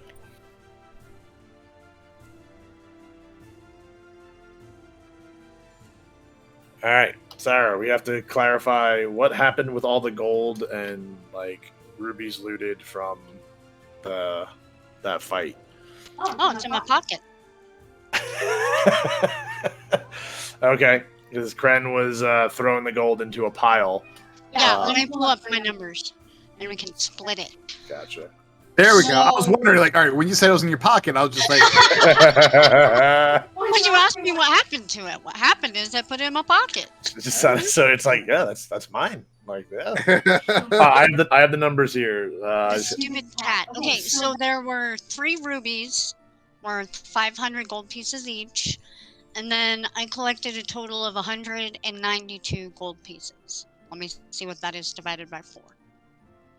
We should probably sell the rubies. We can liquidate them, and then we can split all the money. sure, I'm down.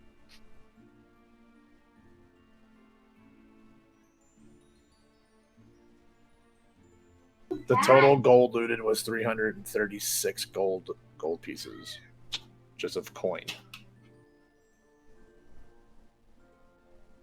Divided by 4. So 84 each.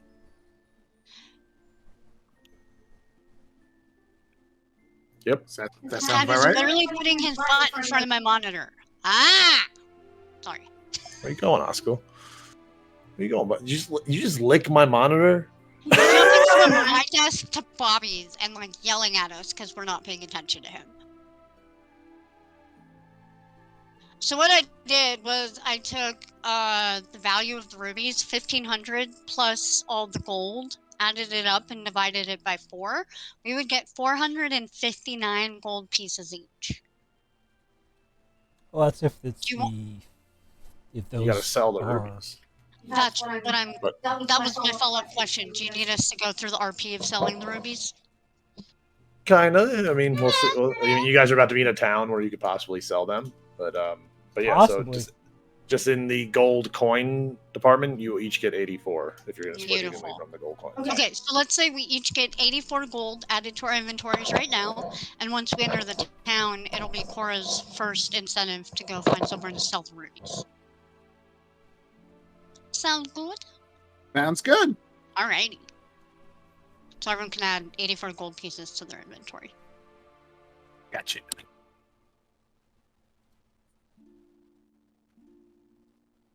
All right. You guys will be reaching Daggerford by about midday as you enter. You cross the bridge and you enter from the east gate, which passes the caravan grounds. Which, as you guys are riding up, you can see there's already other wagons, kind of like situated over there.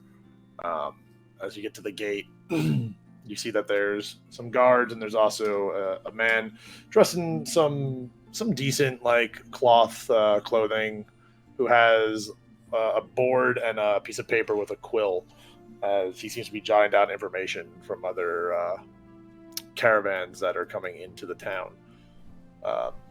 As he deals with John McKinnon and talks to him, you see John hand him off some money, and he comes back. It's like, okay, got a place we can stash the caravans here. We can rest up in this town. We're actually ahead of schedule.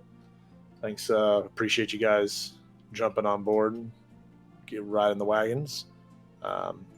So we have some time to kill. If you want to hang out, and we can spend like 2 days here, or we can leave sooner than that. But feel free to take your time in Daggerford. All right, I think we'll definitely take a little bit of time. How soon do you want to roll out, John? I would say in 2 days. 2 days. All right. Fair enough. John, do you know who lives all in that big castle thing up over yonder? You don't know. The Ducal Castle. Yeah, that's the family that founded Daggerford. It's a Oh, the daggers. It's number 7 on the key at the bottom, but the Ducal Castle. But yes, the Daggerfords is the family that founded the town and have presided over it for many years, many generations. I believe Lady Morwen Daggerford resides there now.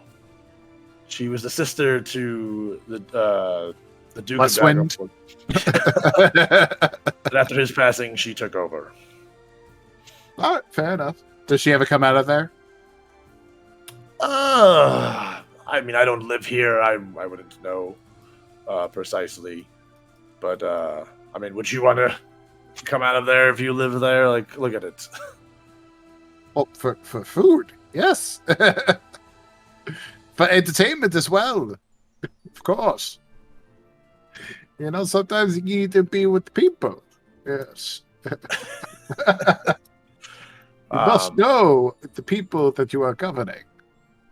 For if you don't, they will rise up against you. It is yours. Yes.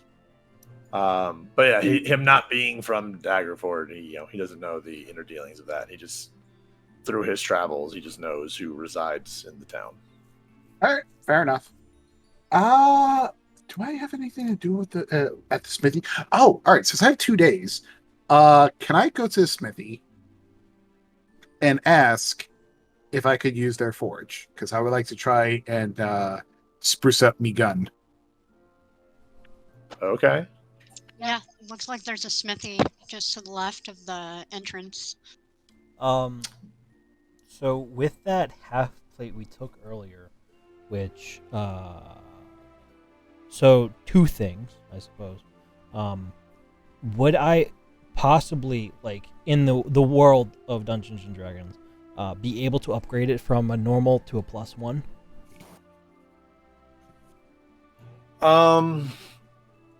DM. Yeah, I mean it. So to make it a +1, make half plate a +1.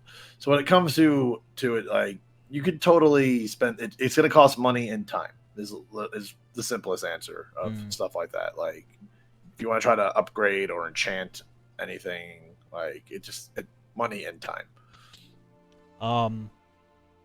It's totally possible to upgrade, to get it upgraded that way. Well, that helps for my decision in general. It does the plate similar to the Black Knight's plate that I still have, full plate armor. Does this half plate have any insignias on it, or like any determining, symbols if I were to wear this around? No, okay. No, there is not. So I am going to, I want to wear the plate. I'm going to take off the chainmail, because the half plate is, while it's only 15 AC and the chainmail is 16 AC, it's lighter, and there's a chance I can upgrade it to make it equal. And I'm only going to wear it until I can wear the actual proper Black Knight armor.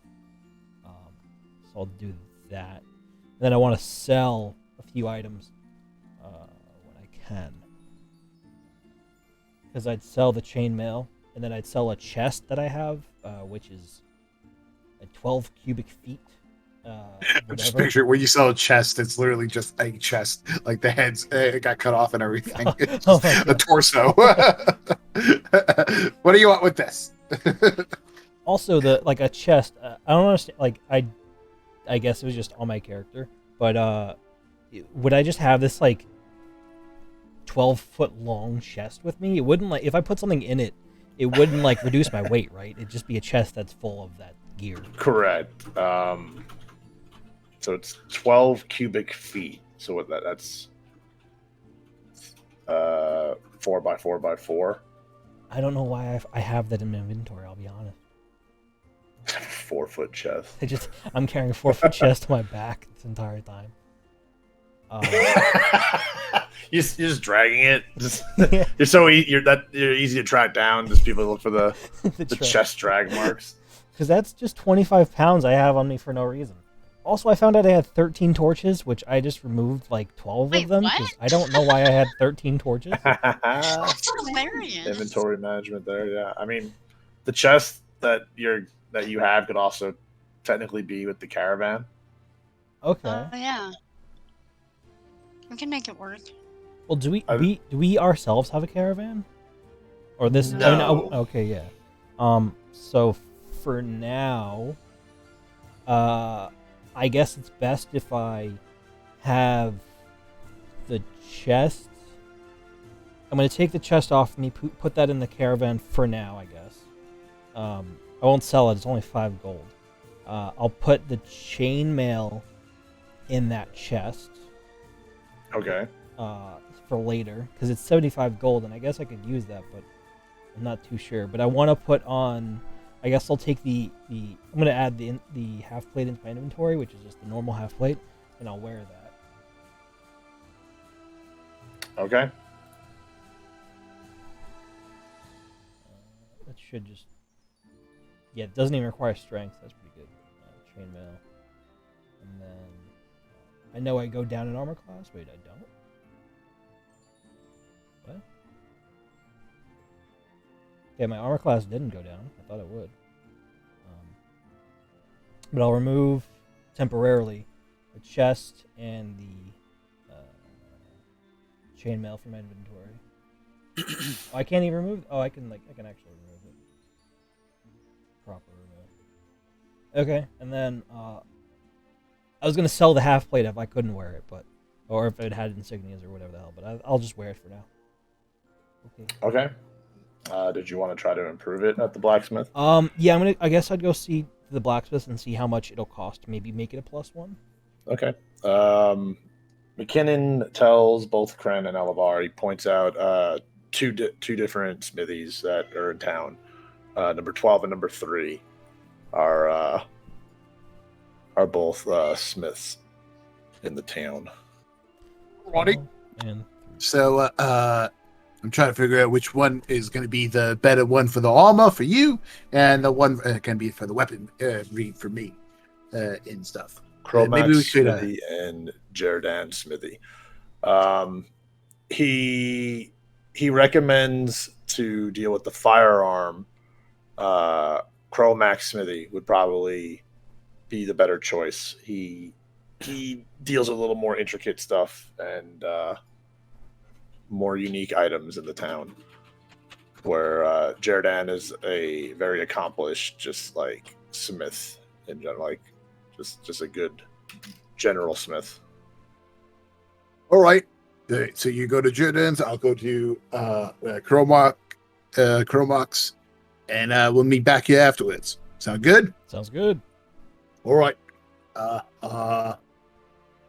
Onto Cromax, and I just walk right over.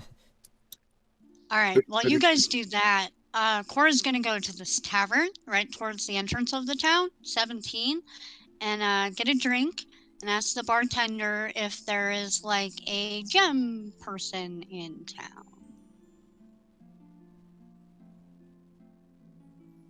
Really get to town. Split the party. Where you guys are going, I can find you. Okay. Carlen, what are you doing in the town? I'll ask John if he knows anybody that knows about these tattoos that I can go see. Tattoos, what? I was gonna ask John if he knows anybody that knows about the tattoos and if they are like ink masters or whatever. Your tattoos? Yeah. I mean, John knows about tattoos themselves, but like yours specifically, no, he doesn't know anything about yours.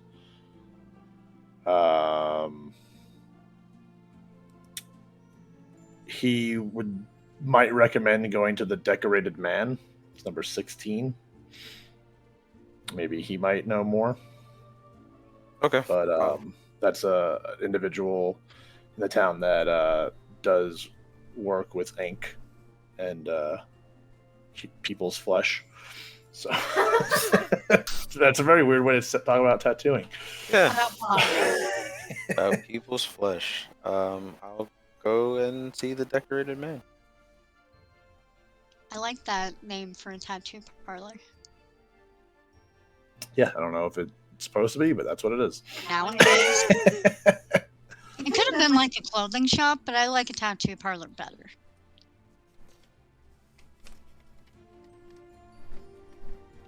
Okay. Also, Corey, you found a sword on the one body, right? And I think you said you were going to give it to me? Yeah.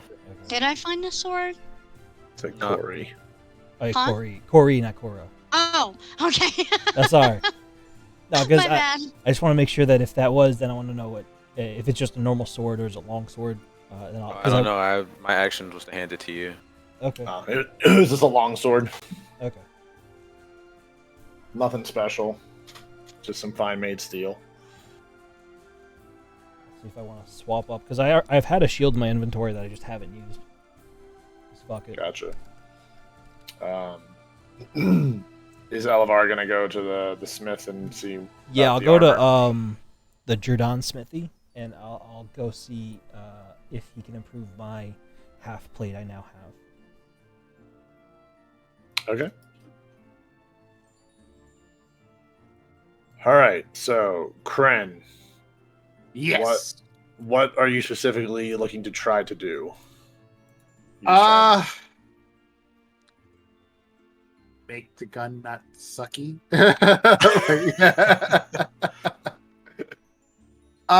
Well, I want to be able to.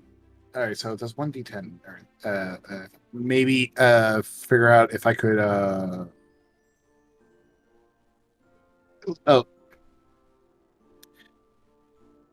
Maybe figure out how if I could have a like a repeater, like a Winchester thing with this gun, like where it's kind of quick to fire off a couple of shots.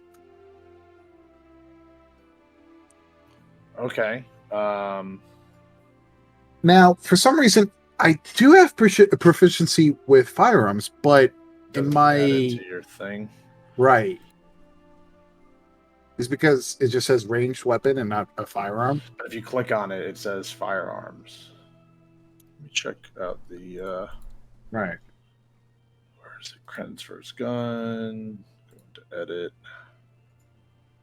Basic information. Its base weapon is a pistol, so it would be considered a firearm right off the bat. It's a weapon. Yeah, I don't know why it doesn't add your proficiency there.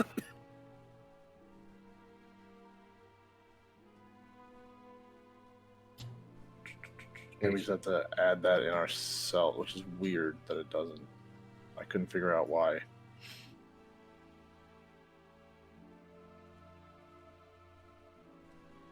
My way is just trying to figure out if I could get like a +1 to this thing, or like I gotcha. Yeah, I gotcha. Okay. Okay. Is your intention to work on it yourself with like the blacksmith? Just hand it off to the blacksmith? If the blacksmith knows how to work with firearms, I would like to see if I could like shadow him a little bit, like be able to like look at it, work on it, and if he's working on it, I'm pretty sure he's probably going to do a better job than me. But like, I would like to learn from what he's doing. Gotcha. As you enter the blacksmith shop, you can the room feels just significantly warmer than the outside marketplace. You can see just different corners of the room. There's just glowing light. In the center, you see a figure hunched over as their head comes up and they're facing you, wearing a dark black, possibly brown, like smock.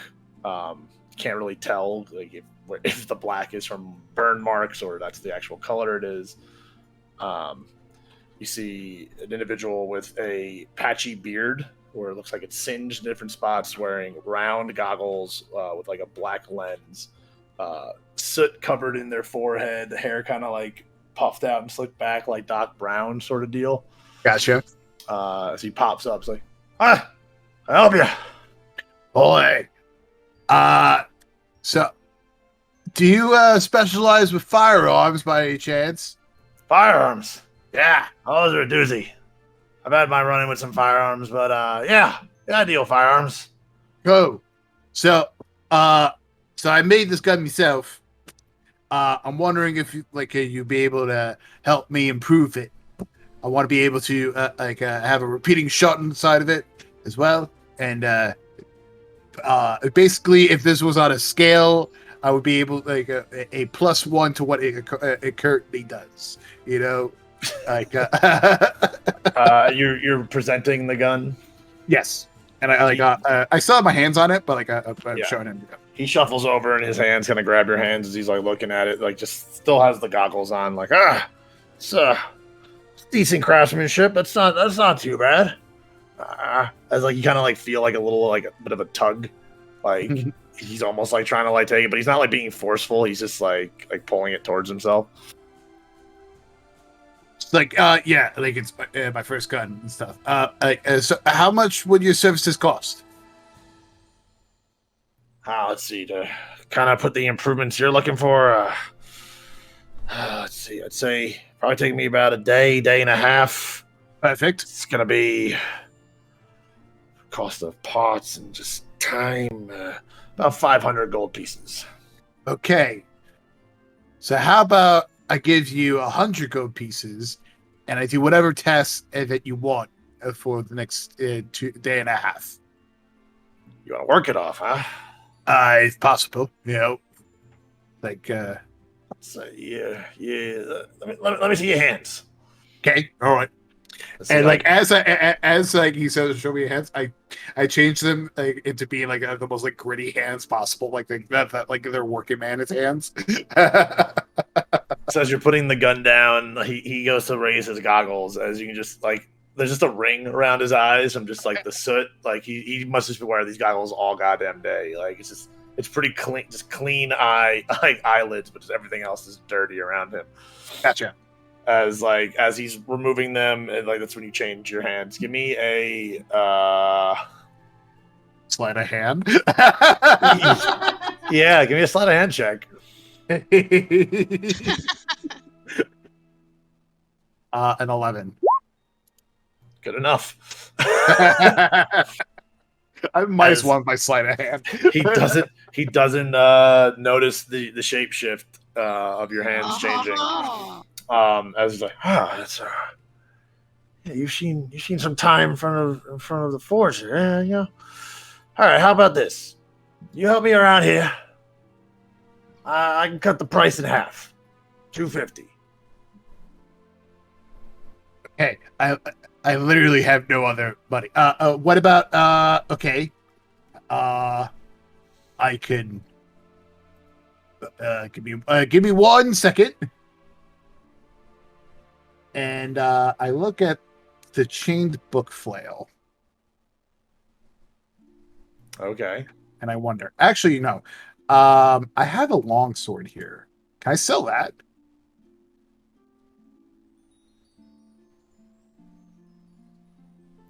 You present the sword to Cromac.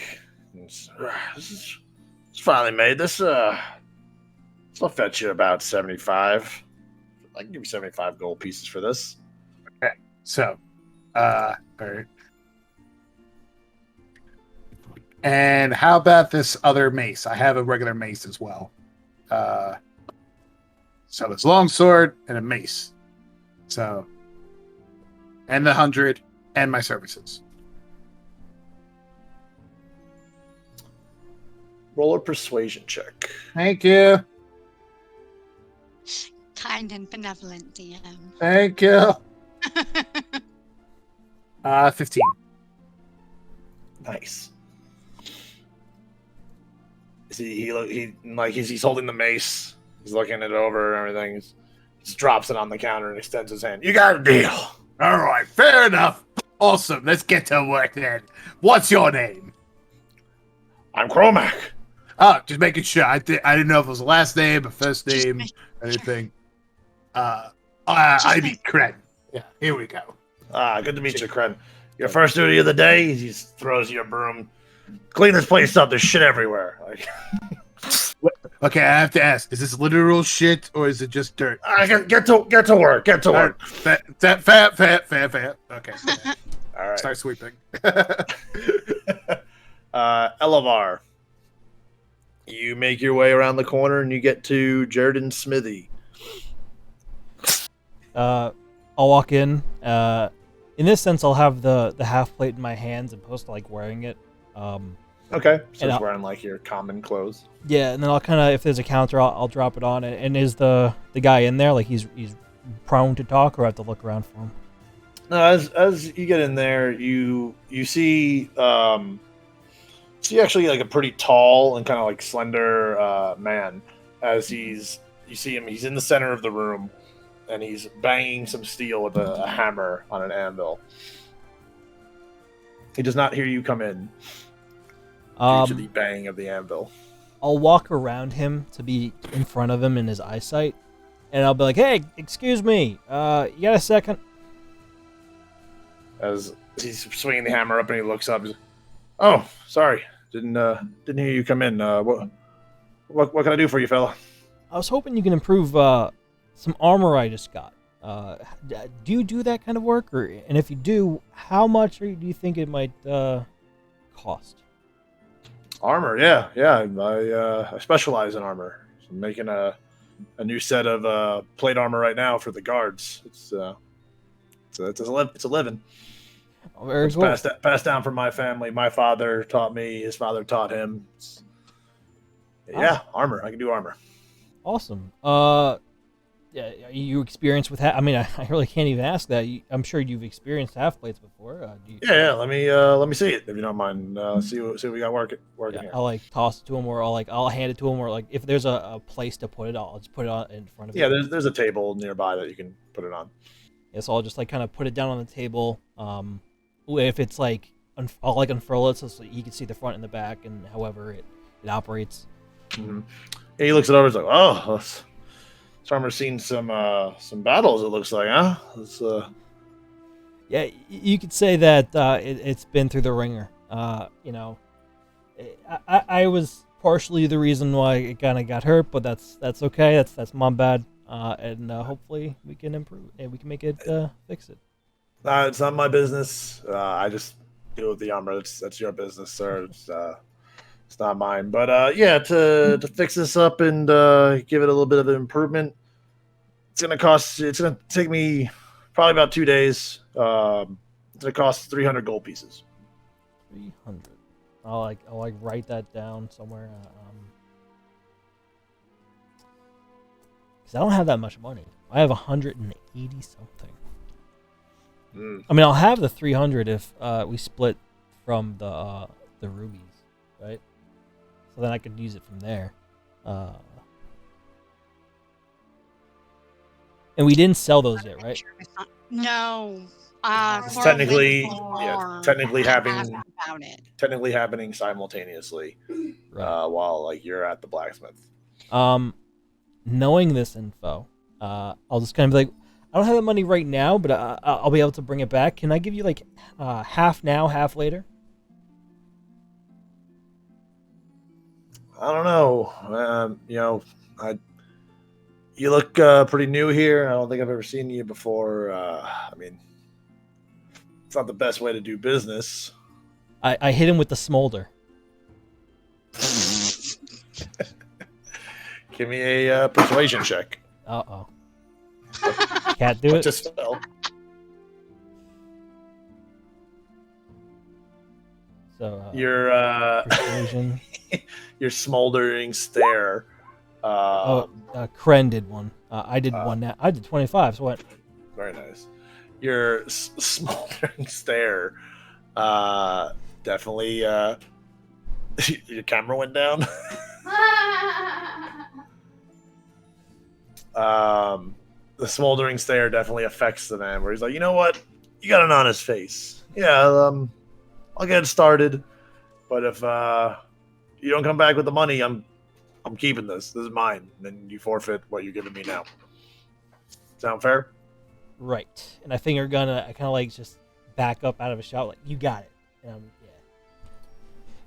as I'm like looking around as well, just examining the shop if I have to come back and like steal it.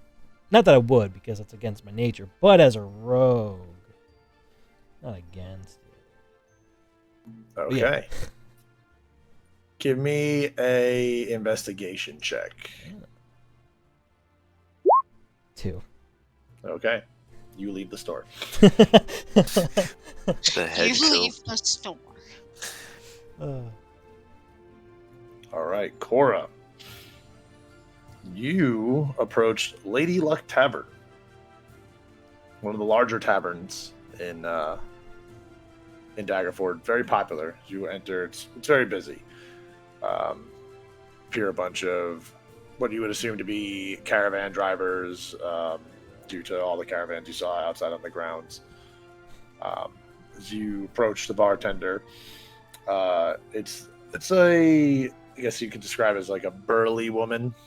Looks like she could take on any of the individuals in this bar if they decide to cause a ruckus, as she's tending to everyone sitting at the bar top. Nice.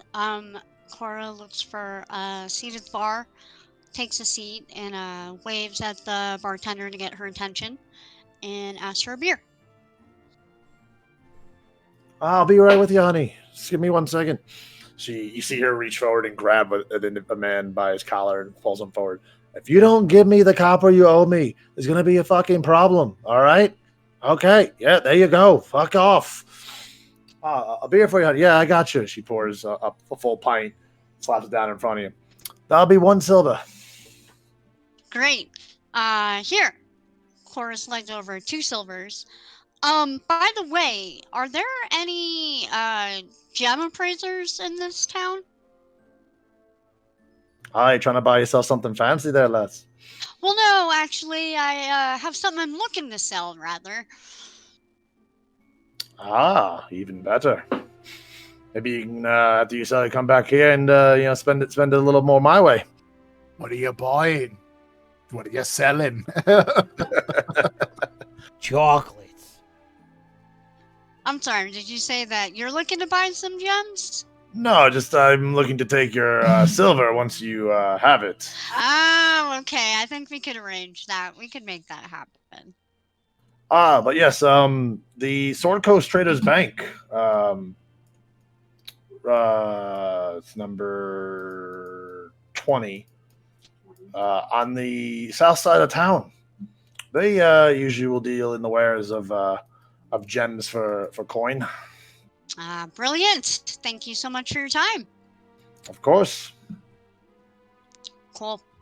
Cora's gonna take your time, chill, finish your beer, and head outside and look for the bank. Okay, which way would you like to take to get to the bank? Is there anyone outside the tavern? I mean, just regular, just people, kind of just like moseying about. I'm gonna turn around to the person closest to me and tap on their arm and be like, "Hey, do you know where the bank is in this town?" Ah, yes. Just go left, follow that. You see the big old field. Make another left. You'll pass the shanties. Don't go in there. Don't listen to any of them. But just go past the shanties, and the bank's just past that. It's across the way from the what's it called? The jail and the constable's office. Across from the jail and the constable's office. Okay, I think I can figure that out. Thank you. No problem. Head over there. Yeah, as you pass the big field, you just see probably about 40 or so men in formation running drills. They're all in armor, have different type of like training weapons, all made of like wood. As they're all practicing, they seem to be soldiers or possibly like the cops of the area. Sure. Make my way along the edge of the drill field, kind of observing what's going on, but not really taking part in anything, not engaging with anyone. And then head over here to the bank. Okay. Yeah, and as you walk past, not knowing what the shanties are in this town, but you pass by this small collective corner of just rundown huts and tents. There's a wretched smell that's coming from it. As you pass by, most of the people look a little more dirty than most average people in a fantasy world. But yeah, it seems to be more of the poor little district, you could say. Nice place for a bank. Yeah. Is the bank open? Is it like The guarded? bank is open as you enter. At the counter, you see a relative to normal people, small head and small shoulders on this higher countertop. There's a gnome bank teller. All right, I walk up to the bank teller and speak to him in common and say, "Hello, sir. I am looking to sell some gems. Would you be able to help me?" As the countertop is a little taller than you, he actually looks over down it and is like, "Oh, hi, madam. Yeah. Gems. You say. What kind of gems do you have?" Cora reaches into her pocket and takes out one ruby and holds it up to him. As he's reaching, extending his little arm down, trying to reach as you're both straining to. On my tippy toes. As he's able to pluck it out of his hand, he comes back up to the counter. He's still leaning over, or you can see him, and he pulls out this little like monocle-looking glass as he's like holding the ruby up. He's like, "Oh, this is a fine cut. Yeah, this is nice here. Yeah, I can give you $250 a piece." Okay. Well, I don't know. I've been told that rubies are quite valuable, up to 5,000 gold pieces. Where'd you get that number from? I work on strict currency exchange. Just, What? I go by the currency exchange market value. It's yeah. I mean, it is what it is, ma'am. I see. Give me a persuasion check. Okay.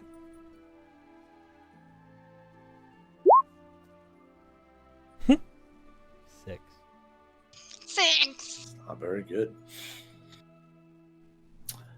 I don't know, ma'am. I might be able to do you a little bit more, but not much. I can do it for $260.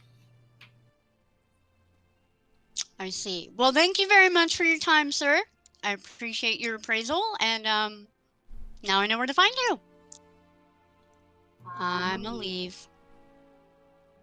Oh, as he is reaching down to give you back the ruby. I was just doing research, okay? Okay. I take the ruby back and thank the gentleman for his time and head back towards the opening of the marketplace to look for Cren at the nearest smithy. Okay. Carlen, you make your way to the decorated man. The sign is very fine, like cursive writing in common. I enter. You walk in, it's a very clean establishment. Like overly clean for most things or most places within the Swords Coast. You see one individual sitting hunched over what appears to be a like drawing easel. It's very wide, and you see him with appears to be a brush as he's doing some sort of hand movement on what appears to be some sort of canvas or paper. I walk over and say, "Excuse me, sir. I was wondering if you would be able to help me with something." As his back is turned to you, as you say that his left hand goes up as he holds one finger up, doesn't say a word, but as he's finishing his strokes and kind of like flourishes the hand off the canvas when he's done and lowers his hand, turns around in his chair. Yes, what can I do for you today? So I reveal my hand and forearms to show him the tattoos. And I just simply go, I was born with these.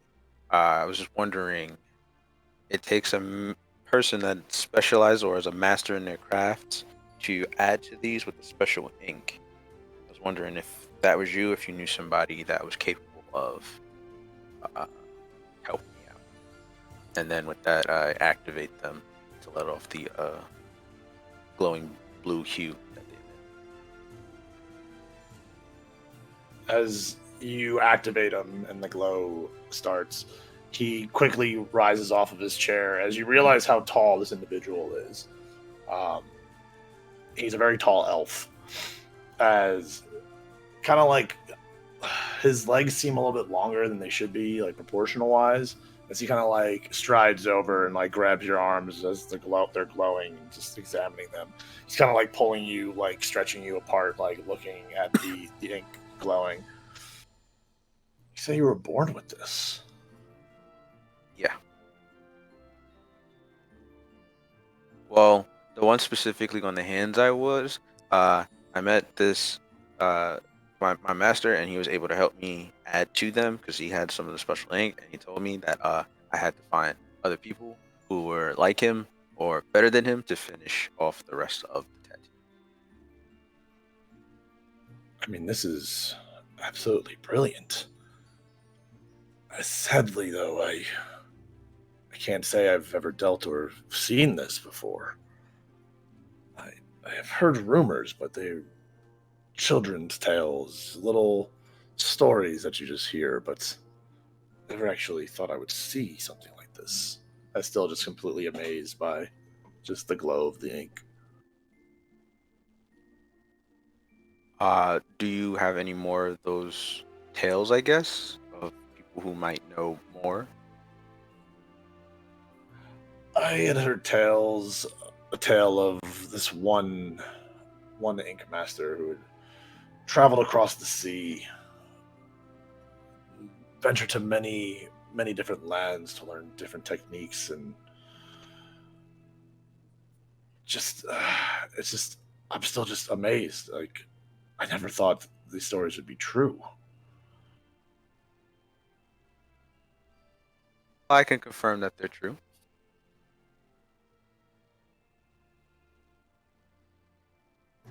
The story was of an ink master named Opal. Opal, you say? Yes, Opal wasn't from the Sword's Coast. He's from a more distant, shattered lands. But there was tales of him traveling to small towns and giving select people this glowing ink that helped them in their times of need.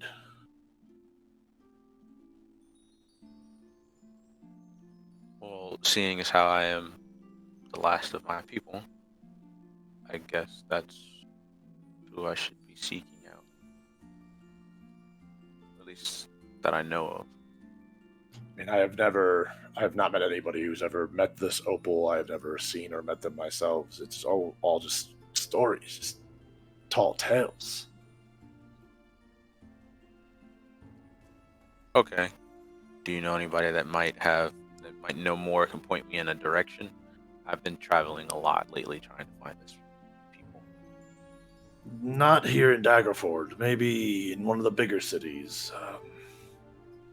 There's supposed to be an exquisite ink master there in Waterdeep. Okay. Well, thank you so much. I have about like a day or and a half if you be able to give me a tattoo. Obviously, it doesn't have to be one of these. It can be in another place. My appointments are empty as of right now, so I am available if he would like some of my work. Cool. I have a spot on my back that's free.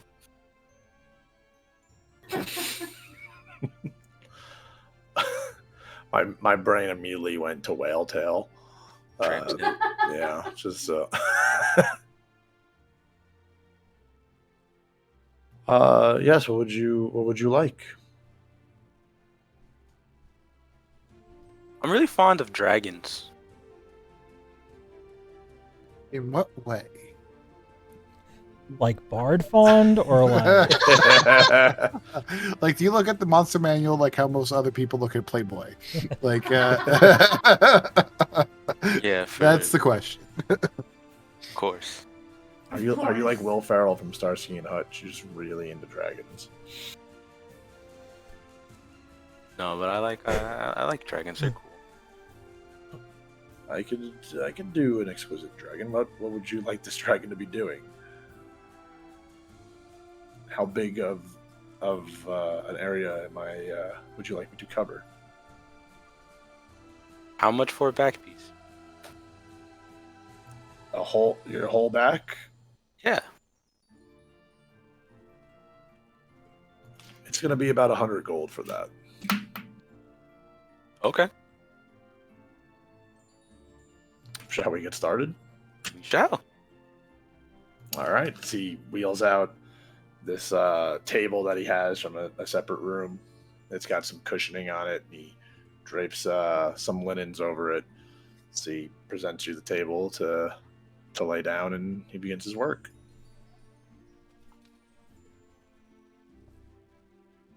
All right.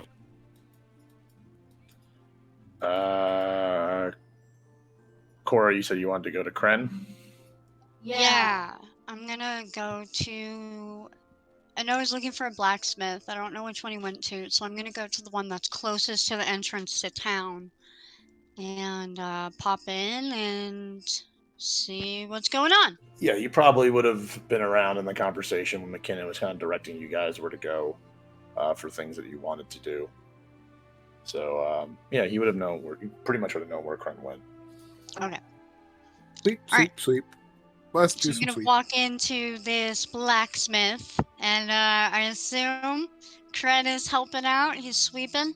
You walk in and you see Cren literally behind the blacksmith as he's just dropping stuff, and Kren's just sweeping it up behind him.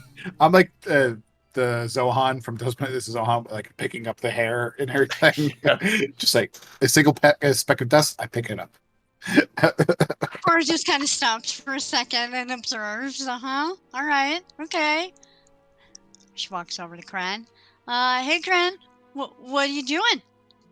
Oh, well, I needed to pay for my I need to pay for the gun that I want upgraded and stuff. And since I didn't have that much, I needed to offer my services as well as some other stuff. So yeah. Some others. Uh, All right. yeah. Yeah. Okay. Don't get into that. When I say wait, hold on. I just want to be clear. When I say other stuff, I mean like, the long sword that I wasn't using, as well as the mace I wasn't using. I was not offering anything else. I swear. Some other stuff. No, listen. This person is very into their work. I didn't want to distract them from that. You know, like if they wanted to. Yeah, that's another story. Yeah, but like, yeah. Mm-hmm. So, how much do you still owe for your weapon? Well, okay, so it costs about 500 gold pieces, but then he said he was going to knock it down to 250, but I was only able to give him 100 gold, then 75 gold for my sword, as well as a little bit of extra money for that I got for the mace.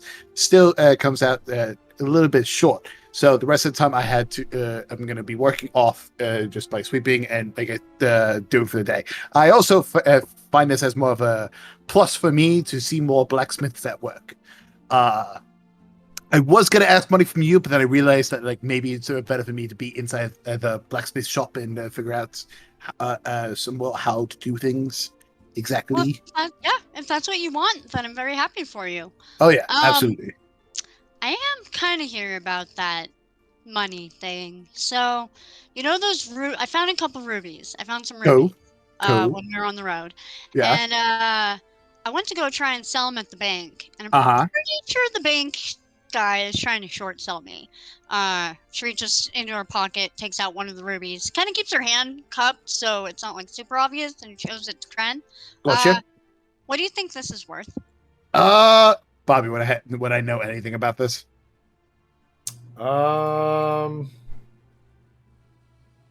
Maybe. Give me a guess history check. Yeah, history check. I mean, you could also have no idea and just guess. 9.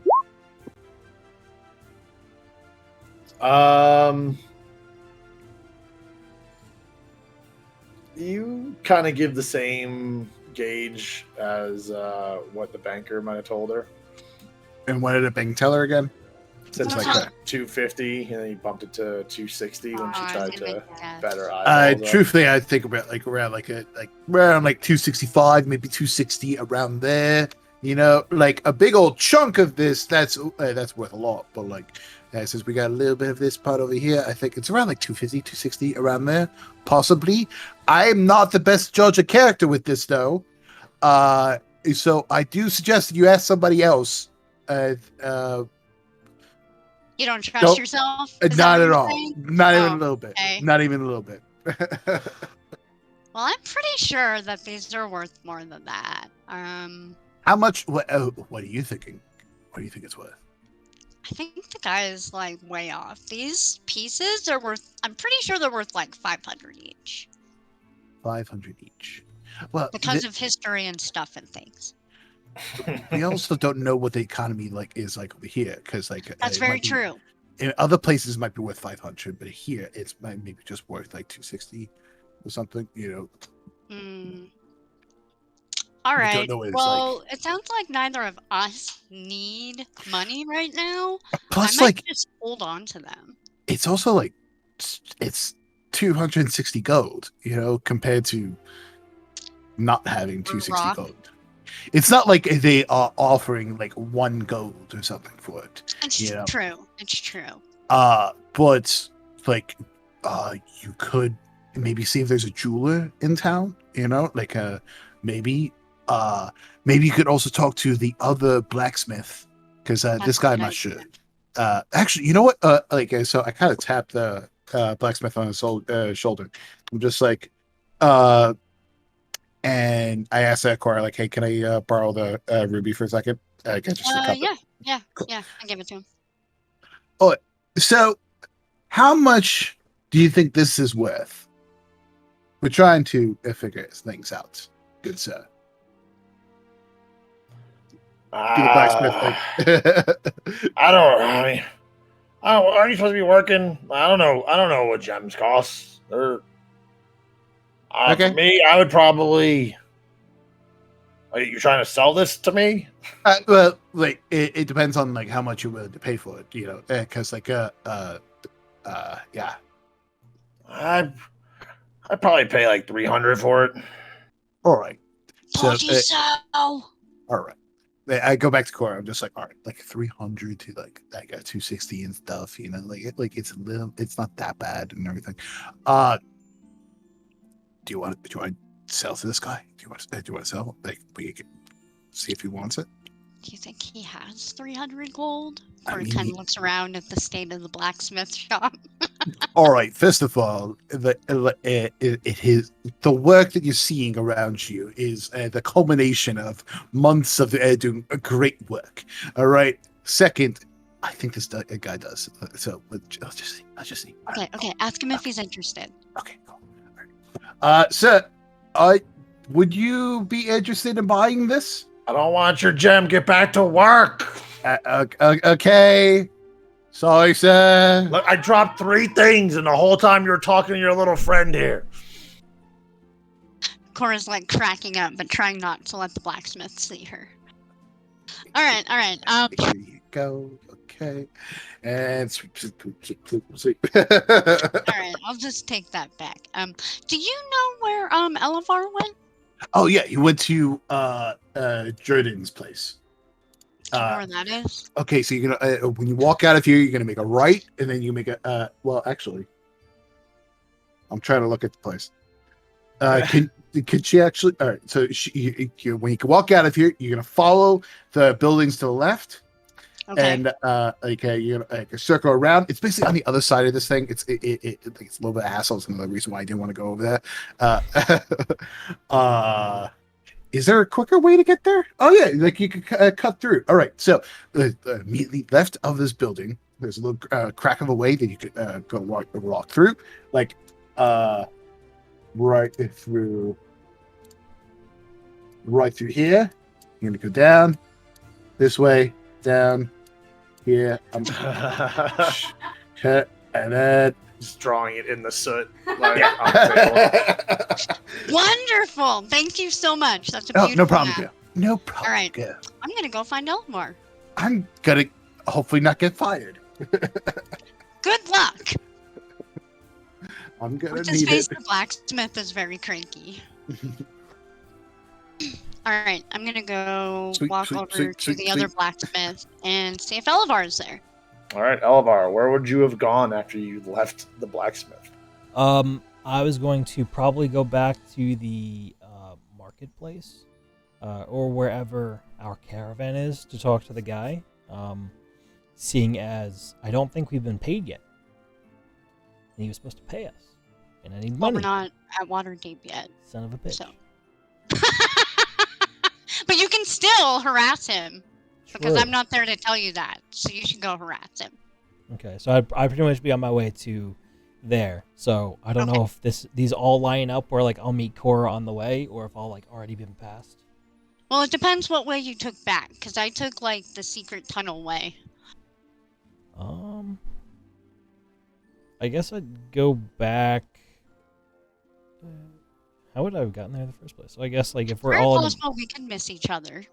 yeah, maybe I would I'd go out and I'd go up Okay. like this So way. by the time I get to the blacksmith, you're probably gone. Yeah, I guess so. And that is fine. Since I don't see you there, I'm gonna go back to the tavern that I went to originally in the marketplace. Okay. I'm gonna go to the bathroom. Me too. Good times, good times. Yeah, it's been like what time? It's been like 3 hours since we started. Yeah, it's coming up on the 3 hours. How much longer do you want to keep going, Brian? Since we're the only people here. I wouldn't mind if we ended soon. I'm not gonna lie. You know. I'm kind of feeling the same way. Yeah. I think it's a good stopping place, and then Like when we, this is a good stopping place. You know. Yeah. Yeah. we got. Wondering if we could get a level up. Just wondering. I think we should bring it up. I think we should bring it up. Chat. What do you think? Anybody in chat? Eh? Just give it like an up arrow for a level up. How do you type up arrow? Hold on. No. It's this. There we go. Yeah.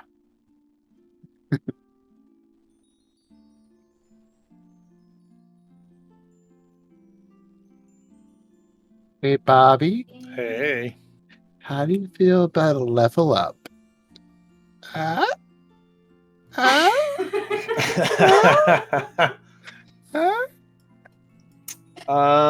Just wondering. Sure. Yay! Sometimes all you gotta do is ask. Ugh. All right, so we're gonna end it here. So the consensus sounds like. Well, let's ask if anyone else had anything else they want to do before we wrap up. But it seems like a pretty good stopping point. Yeah. But I don't want to like cut anyone off if they were in the middle of something. Next time I'll just harass John for money. Okay. Okay. Oh yeah, because you need money for your thing. Yeah, I realized that I probably should have been like, well, I'll work for or whatever. Something like I was That's just like, yeah, okay. 300, that's fine. Yeah, I made No, money. that's okay. We'll figure it out. We'll make it work. We'll make it work. Him got What it. about You know? you, We'll make Corey? it Was work. Steal there it. anything else you wanted to do in town right now? No, I got what I needed. Oh, I'm good. Cool. It just seems like we're at a pretty good natural stopping point, so we're thinking of wrapping up. Okay. I'm gonna have a drawing of your new tattoo on your back. Oh! For Draw it next in session. paint. It's not with MS Paint. Yeah, MS Paint. Oh, I got my idea already. It was instantly Popped it's up. already an image that lives rent free in my brain. So Oh God, yeah, it's gonna be good. I'm excited. And just Oh. also, like, we haven't leveled up, and we probably aren't going to be leveling up. Making sure. No, you're gonna level up right now. Oh, okay. You came in like right after Brian asked the same question, Oh, and my Bobby bad. said we can level up. My bad. I just figured this way we can all, like, look at our characters before next session. I think that's a great idea. So Yep. we can assume we're leveling up, look at all the things in the next couple weeks, and then when we come back, we'll have our character sheets updated. Sounds awesome. Woo! Yep, and let me know in the Discord if there's any questions when it comes to level up and stuff. I'm gonna take another stab at the pistol to see if we can get that proficiency added automatically into it. Yeah, that's the only thing that I'm really wondering about. You know. Yeah, Well, I'll take a look at it again. Like I couldn't. Like did you didn't make do a anything homebrew different. item? Yeah, and I haven't had that problem with other homebrew weapon items. Like, so I don't know why the proficiency is not added. Right. So I'll take a look at it again. But yeah, that was a good session. You guys got some loot. You guys made it halfway to water deep. You guys gave me more story ideas I need to prep for. It's like, oh, okay, they want to go after these guys. I might have to prep for this shit. Okay. That was a good session. Yeah, had fun, guys. Thanks for getting together today. Well, thank you. I'm going to go shower since I haven't done that yet. I literally woke up at like 8 o'clock this morning. It was like prep, like time to prep. So yeah. Oh, thanks, shower, guys. my guy. All right, and everybody who stopped by the channel today, appreciate every single one of you. Dark Mage, thank you for the follow today. Hope you had a good time, and we'll hopefully see everybody in 2 weeks. Woo! Yeah. Yeah. Other than that, I will be streaming tomorrow during the day. If anyone wants to watch me play regular video games. Otherwise, we'll see you next time, adventurers. Have a good one.